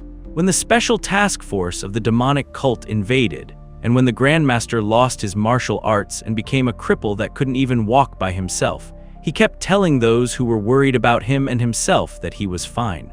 But deep inside, he was already stricken with despair. He had an exceptional understanding of the world and understood martial arts and the scriptures, but his heart, which started to become bitter, was unable to truly embrace those contents. It is because he had a shattered energy core and could not accumulate energy in it anymore. He now understands that he was being stubborn. In the future, even if where he is standing on disappears, this place and its scenery will still exist in his mind. It exists even if it is not visible to him. Even if it does not exist, it will still be visible to him. After all, form has emptiness, while emptiness also has form. Emptiness has nothing other than form, while form has nothing without emptiness. He decides to combine the understanding he already had and the changed heart he has now from the enlightenment he has just achieved. With that, he will be able to achieve the ultimate enlightenment. On the other hand, the disciplined court leader suddenly senses a familiar energy. Using his nobility art technique, he quickly runs towards the energy. He could sense it was of the Grandmaster, but something about it was different. The flow of energy was unfamiliar. Along with him, many others rushed towards the flow of energy. To the man's shock, it was the Grandmaster indeed, and his energy was bursting out like an explosion. Turns out he is in the middle of achieving perfect enlightenment. All of a sudden, the rain stops. Even those who were not familiar with energy yet could tell that it is the Grandmaster's energy. The energy was so bright that it hurt the eyes but was also warm and merciful. It was something that was out of this world, yet never frightening. Hyun Guang had achieved nirvana. All the monks immediately get into position and pray. The Grandmaster smiled, saying that what he had known in his mind had just finally touched his heart. But the disciplined court leader was still surprised. He questions why he has not attained Buddhahood if he has achieved nirvana. The Grandmaster explains it is because he still has unresolved matters. He was only able to attain nirvana thanks to Mu Jin. He then questions the boy's whereabouts. The disciplined court leader reveals that it has been 18 days since he went into wall-facing punishment along with Hyun Chun. Hyun Guang frowns, coldly saying he does not like it, taking the others aback. Soon enough, the abbot and Mu Jin are told to end the wall-facing punishment and come back. Upon questioning, it is revealed that it is an order from Grandmaster. This shocks the two, and Mu Jin wonders if something happened to Grandpa. When the two make their way back to the Grandmaster's pavilion, they overhear him talking to the disciplined court leader. He cheerfully continues to eat meat, which did not sit right with the court leader. But he obviously could not argue with the Grandmaster of all people. Mu Jin becomes confused as he hears the Grandmaster's cheery voice and deduces that he is all right. He had thought there was a problem since they were told to come back quickly. As he and Hyun Chun make their way inside, they're both struck by the smell of meat. They heard the Grandmaster cheerfully reveal how they are so good that he doesn't think he will be able to easily abandon them and attain both our world. Mujin almost feels his soul sucking away at the sight in front of him. Never in his sane mind did he think he would be able to see this. The Grandmaster smiles at him, saying that he is taking care of his body. Both Mujin and Hyun Chun suspiciously looked towards the disciplined court leader and questioned what happened. The disciplined court leader nervously turns his head away, revealing that the Grandmaster requested it and he did not eat anything. The Grandmaster flexes his muscles, saying that thanks to the meat, he can move now. He then reveals that he had asked them to free the two, as they cannot be shut in a cave after what they have done. He tells Mujin to go do his training and Hyun Chun to stay back. Mujai instantly saw this as an opportunity to dash away, leaving Hyun Chun to fend for himself. Later, Mujin heard about all that had happened. He decided to stop worrying for the moment, as there was some good news as well. The equipment he requested from the headmaster had arrived. He couldn't believe he was able to see modern equipment at Shaolin. The monk tells him to teach the others how to use some of the equipment. Mujin could obviously not hide his excitement. It's true it is not quite to the level of his gym, but it really takes him back. That smell of sweat and iron, a temple dedicated to the body. He sees his friends in the room as well, and it turns out he is training somewhere else. Mu-gung points to a tire and asks what it is. Mujin hesitates a bit and then reveals that it is a rubber wheel. The centered spokes are made of wood and iron with natural rubber melted on top. It was perfect for what he was thinking. He shows the others how to lift up the tire and lay it down and repeat all the way around the training grounds. He comments that it weighs a lot. He elaborates that this works the entire body, not just your leg muscles, and it trains you to distribute your power. Mu-gung decides to try it. Mu-yul then asks Mu-jin about the bar. He says he does not know what this is, so he made up his own thing. Mu-jin watches the boy casually jump 3 meters high in the air. With his trademark flexibility, of course, there is no doubt he is the true inheritor of the Shaolin 5 Fists, and he looks like he was born on that path. For some reason, he reminds Mu-jin of a monkey. He gives the boy a thumbs up, saying that works right. There was other equipment as well, the type of equipment you might find at a CrossFit gym. Mu-jin is aware that focusing only on size and bodybuilding would interfere with his martial arts. He needs to continue building the right amount of muscle while maintaining flexibility. Mu-jin continued the career he knew best, even at the Shaolin Temple. He plans to become a master as fast as possible and see this novel to the end. But his career as a trainer was not all that he focused on. He also focused on treating the Grandmaster. He had now changed his treatment plan and introduced him to the leather post. It is known as a foam roller in modern times and is a cylinder made of a solid substance. It is a Pilates tool used to loosen the muscles. This can be used on the shoulders, blades, hips, thighs, calves, sides, or anywhere you want to roll yourself against. Mu-jin explains all of this to the Grandmaster and suggests he give it a try, but as soon as he gives it a try, he feels shooting pains in his thigh. Mu-jin instructs him to be careful, or it can be too much for him. He explains that the Grandmaster's muscles are stiff and it will hurt, but as he continues, his muscles will relax and he will feel looser. The Grandmaster tells him to make everyone try this tool and loosen them from their obsession with learning through suffering.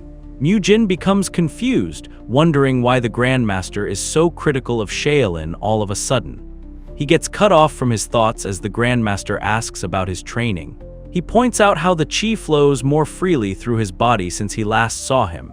Mu-jin guesses it must be from the monk abbot's training. He grins, thinking that all his hard training has paid off. The Grandmaster quietly stares at him and then passes him a map and a message. He reminds Mu-jin of when he learned the 5 Fists. He then smiled, saying the next place will be of great help. Mu-jin finds his smile devious, making him wonder why he is so different now. The Grandmaster giggled, saying he will understand when he gets there. Meanwhile, on the other side of Shaolin, Mu-young was having a difficult time training with his master, Hai Guan, the head of the Death Demon Brigade. He smirks, hoping Mu-jin comes quickly. Mu-jin got his inner strength to a dependable level thanks to all his training. Now he was headed to the Death Demon Brigade with Hai Guan's message in hand. Up till now, Mu-jin had given his all no matter the training, but this time he was a bit nervous.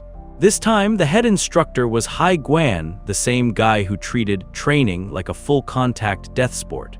From what he saw during the admissions trial, he is not normal.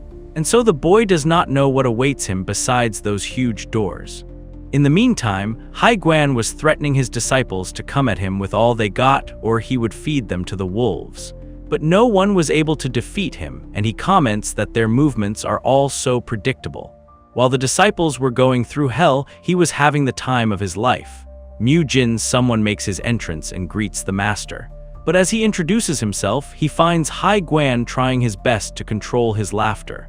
This one does end up bursting into laughter, pointing towards Mu-jin's hair and asking what is wrong with it. A haircut so cursed it transcended monk aesthetics and entered meme territory.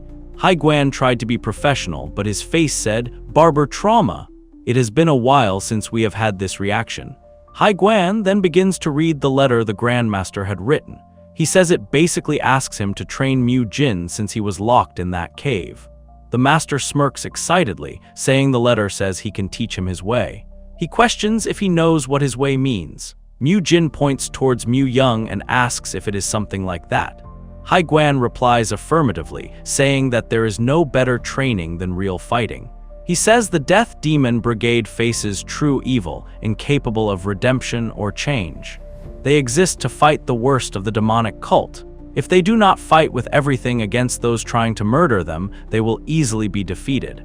He warns Mu-jin that he will not take it easy on him even if he is the disciple of the Grandmaster.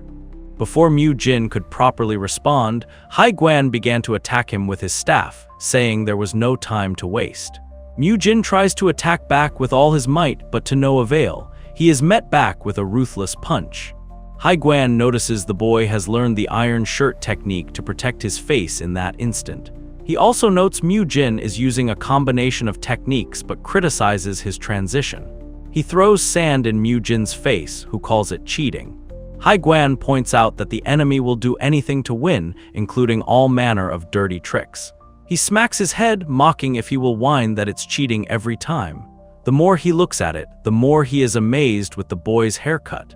He can't believe Hyun Gong allowed it. He decides to get Mu-young to try it.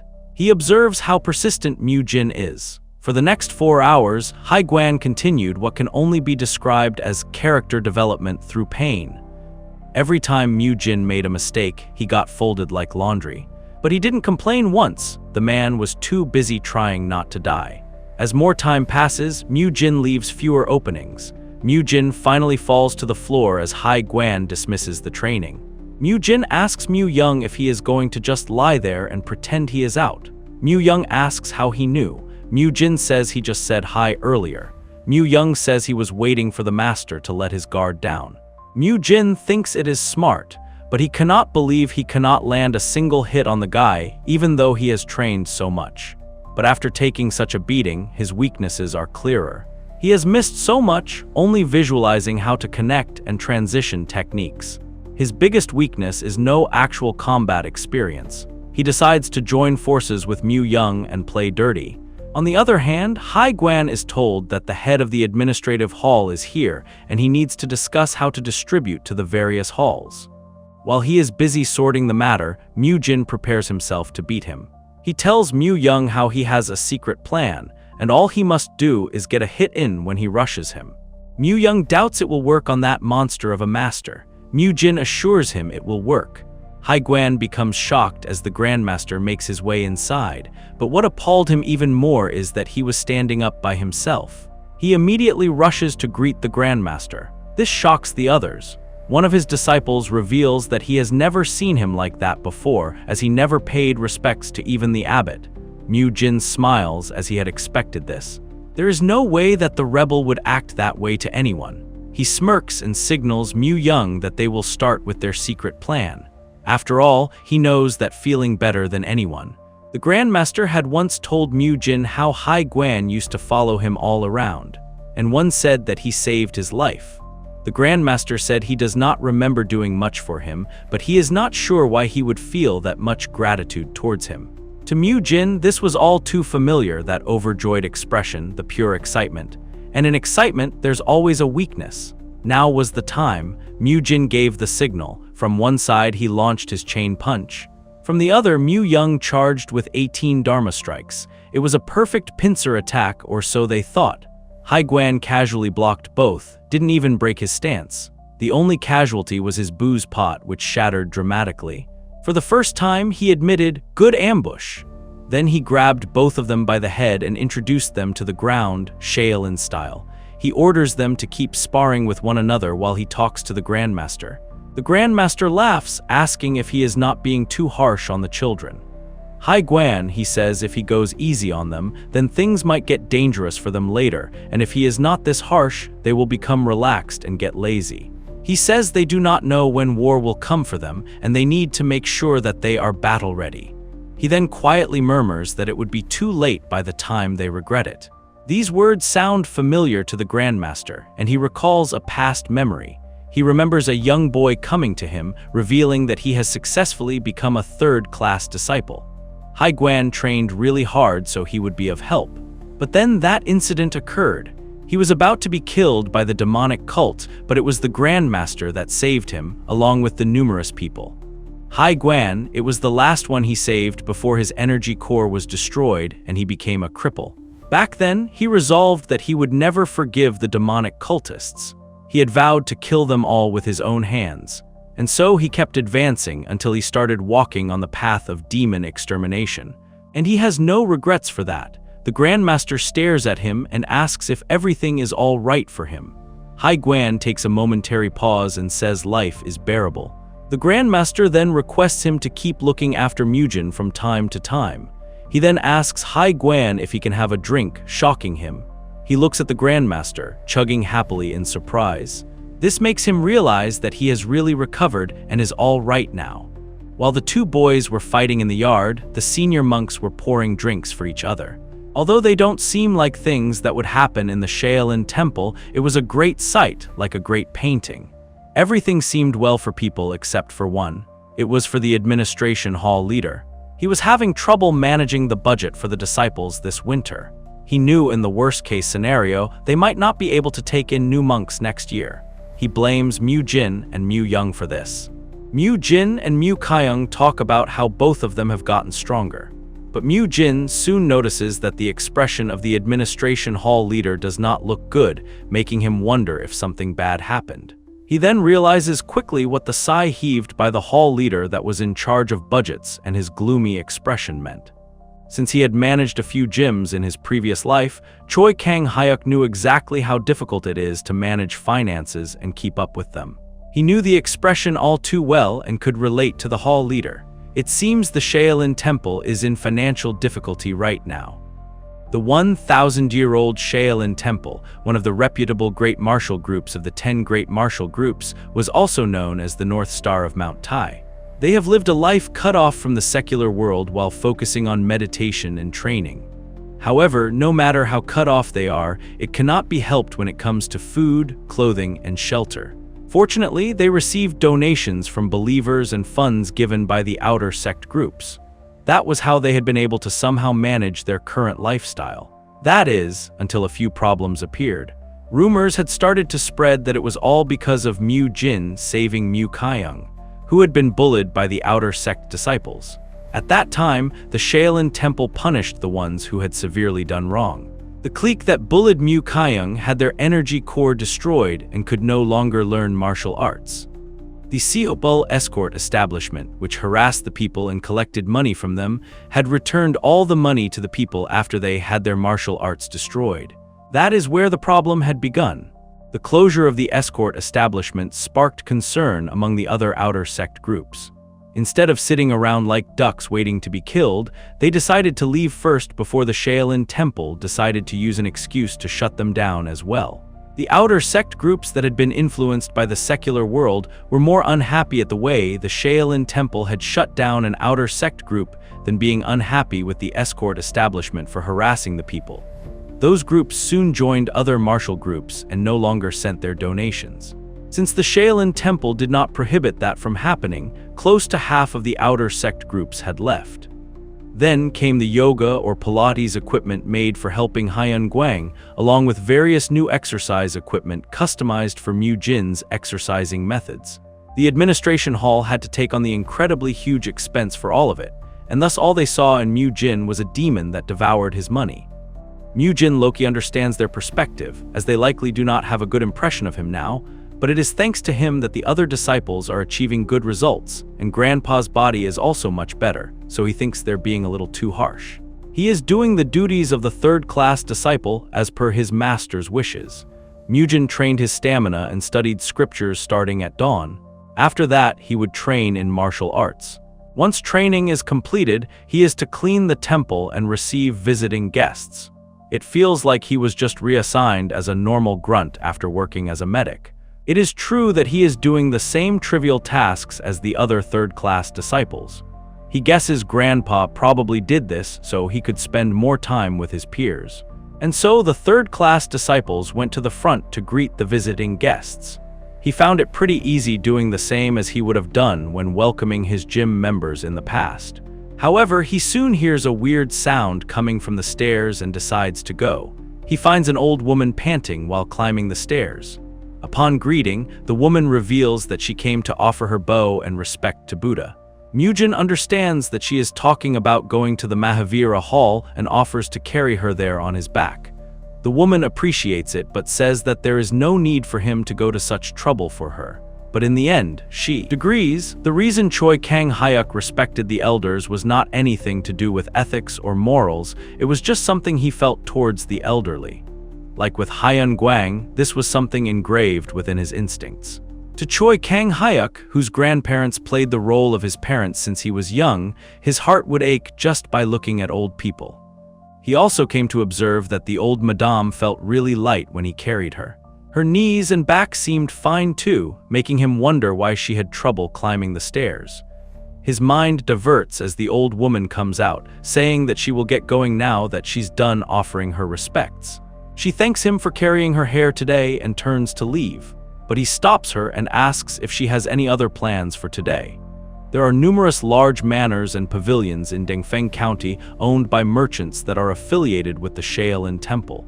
Among the manors, the most magnificent one is run by one named the Heavenly Merchants. Jai Guang was one of the 5 largest merchants in the world, and he was the owner of the Heavenly Merchants. He was exhausted from seeing the number of accumulated reports. His business had grown too big and he had fewer people. He is soon informed about his mother's return. He is told that she just came back on an 8-man palanquin. Confused, he decides to go greet her and asks if she went to the Shaolin Temple again. The woman smiles and says she was not expecting him to come look for her. Her son fusses about how she has not been feeling well, yet she went to such a far place. Again, he urges her to take care of her body, but she tells him not to worry about it. She instead reveals how she actually received treatment in the Shaolin Temple today, shocking him. She reveals how it was miraculous. Apparently, a young man massaged her, rubbing her back with his hand, pressing on her knees, and rotating her feet at amazing angles. She smiles cheerfully, saying it had far more effect than the sickening amount of acupuncture and tonic she has had to take. The merchant was shocked as he found this impossible, but there is no doubt she looks better than she did this morning. Plus, the chronic trembling in her leg has lessened. He decides to go with her tomorrow to the Shaolin Temple again to meet this amazing child monk. Although Mu-jin helped that old madame feel better earlier, he still did not feel very at ease. It was not because she reminded him of his own grandmother, because he found out that she was a very wealthy woman. The words written on the palanquin just now definitely said the Heavenly Merchants. He was completely taken aback.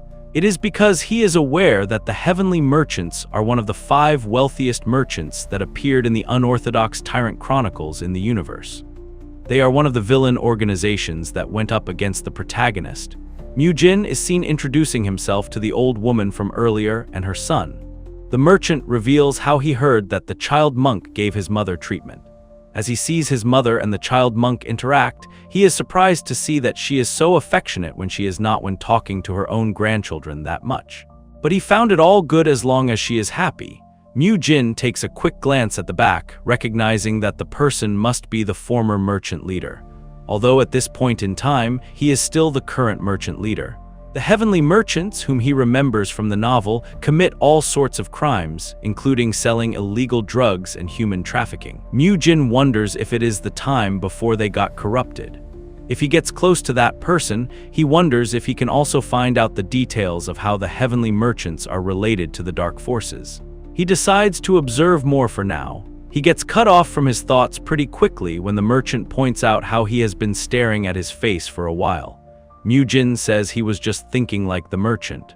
It seems like he does a lot of work while sitting down. He had figured it out, as the merchant had placed his hand consistently on his back as if he was in pain. The merchant agrees, saying that he does read a lot of letters when sitting down, and it has been a while since he climbed the mountain too. Therefore, he is a little tired with all of that combined. He points out that the merchant's pelvis is crooked and his back is also slightly hunched. That is a posture that office workers have since they sit in front of computers all day long. He suggests the merchant receive some treatment along with his mother this time. After all, as the saying goes, keep your friends close but your enemies closer.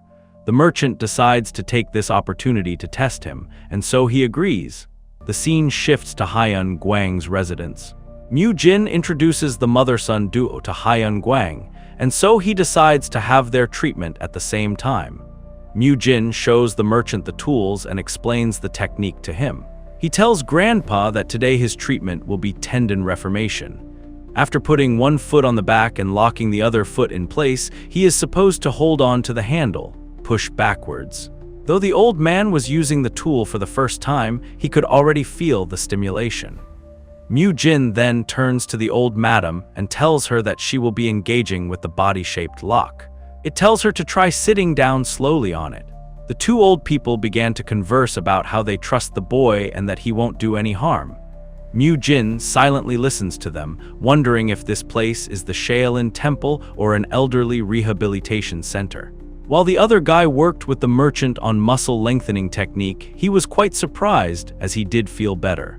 It really hurt at first, but as time passed, his pain subsided and he started to feel refreshed. The merchant then wonders where he had heard the name Hyun Gwang from before. However, as he sees the old man manifest incredible inner energy to create natural energy and manifest it in each of his hands, he becomes shocked. He begins to tremble, knowing that technique is not something any martial artist can easily perform. It is at this moment that he remembers that person, the person who single-handedly drove away the demonic cultists that barged into the Shaolin Temple decades ago. The legend of Hyun Gwang, the Shaolin divine monk, is something that everyone in the world has heard of. But what happened after the demonic invasion was no longer told to others, from what the merchant heard. The divine monk became a cripple and lost all his martial arts, but he has been recuperating with this muscle lengthening technique, it seems. It was unbelievable, and he did not know that he had been presented with such a great opportunity. Hyun Gwang was using his energy so easily even though he is known to have lost all his strength. This muscle lengthening technique, which he went through together with his mother today, was really effective as well. He has also come to know that this technique belonged to the child monk. He is now certain of it, that the boy's skills are the real deal, and he decides to take this great opportunity. Before the mother-son duo could leave, the merchant tells Mu-jin that he wants to talk to him. He says he will be coming early to find him tomorrow morning. He asks Mu-jin to bring him to the administration hall if he can. He says he has some business to take care of, so he will tell him about it tomorrow. Mu-jin agrees but works, wondering what on earth he is scheming. After the divine mom gave permission to visit the administration hall, Mu-jin brought the heavenly merchants leader to the administration hall the next day. This place manages and is in charge of the Shaolin Temple's budget and finances. The administration hall leader was shocked to hear the merchant's proposal, who suggests that the heavenly merchants could open a clinic with Mu-jin. He had brought money with him as well. The administration hall leader was shocked to see the merchant offering what amounts to a year's worth of food expenses to their challenge so readily. The merchant honestly reveals that he regrets not being able to offer an even larger sum. He says considering the treatment techniques he used showed improvement in an incurable disease that even renowned physicians couldn't treat, his action is only natural. But the hall leader asks him to elaborate further on the earlier discussion about opening a clinic with Mu-jin. The merchant says that the child's treatment method is something entirely new, not found on this continent. But surely there are many patients in this world, like his mother or the Grandmaster, who cannot be cured with conventional treatments. He wishes to open a clinic utilizing Mujin's skills for those patients. The administration hall leader clears his throat and firmly says that Shaolin does not engage in business using the talents of its disciples. Furthermore, considering the substantial treatment fees he has given to Mujin, the clinic that he mentioned that he wants to open in the county is only meant for the wealthy. The merchant had not expected the hall leader to understand his true intentions so early, but that was not his only goal. As the merchant leader of one of the 5 great merchants, he possesses a vast network, yet regardless of their wealth or status, illnesses that come with age are unavoidable. He believes if the child monk's treatments were introduced to such people, it would result in tremendous profits. That is the reasoning as a businessman. There are other reasons as well, but it is too soon to reveal them. That is what he thinks. For now, he decides that it is crucial to build a good relationship with Shaolin.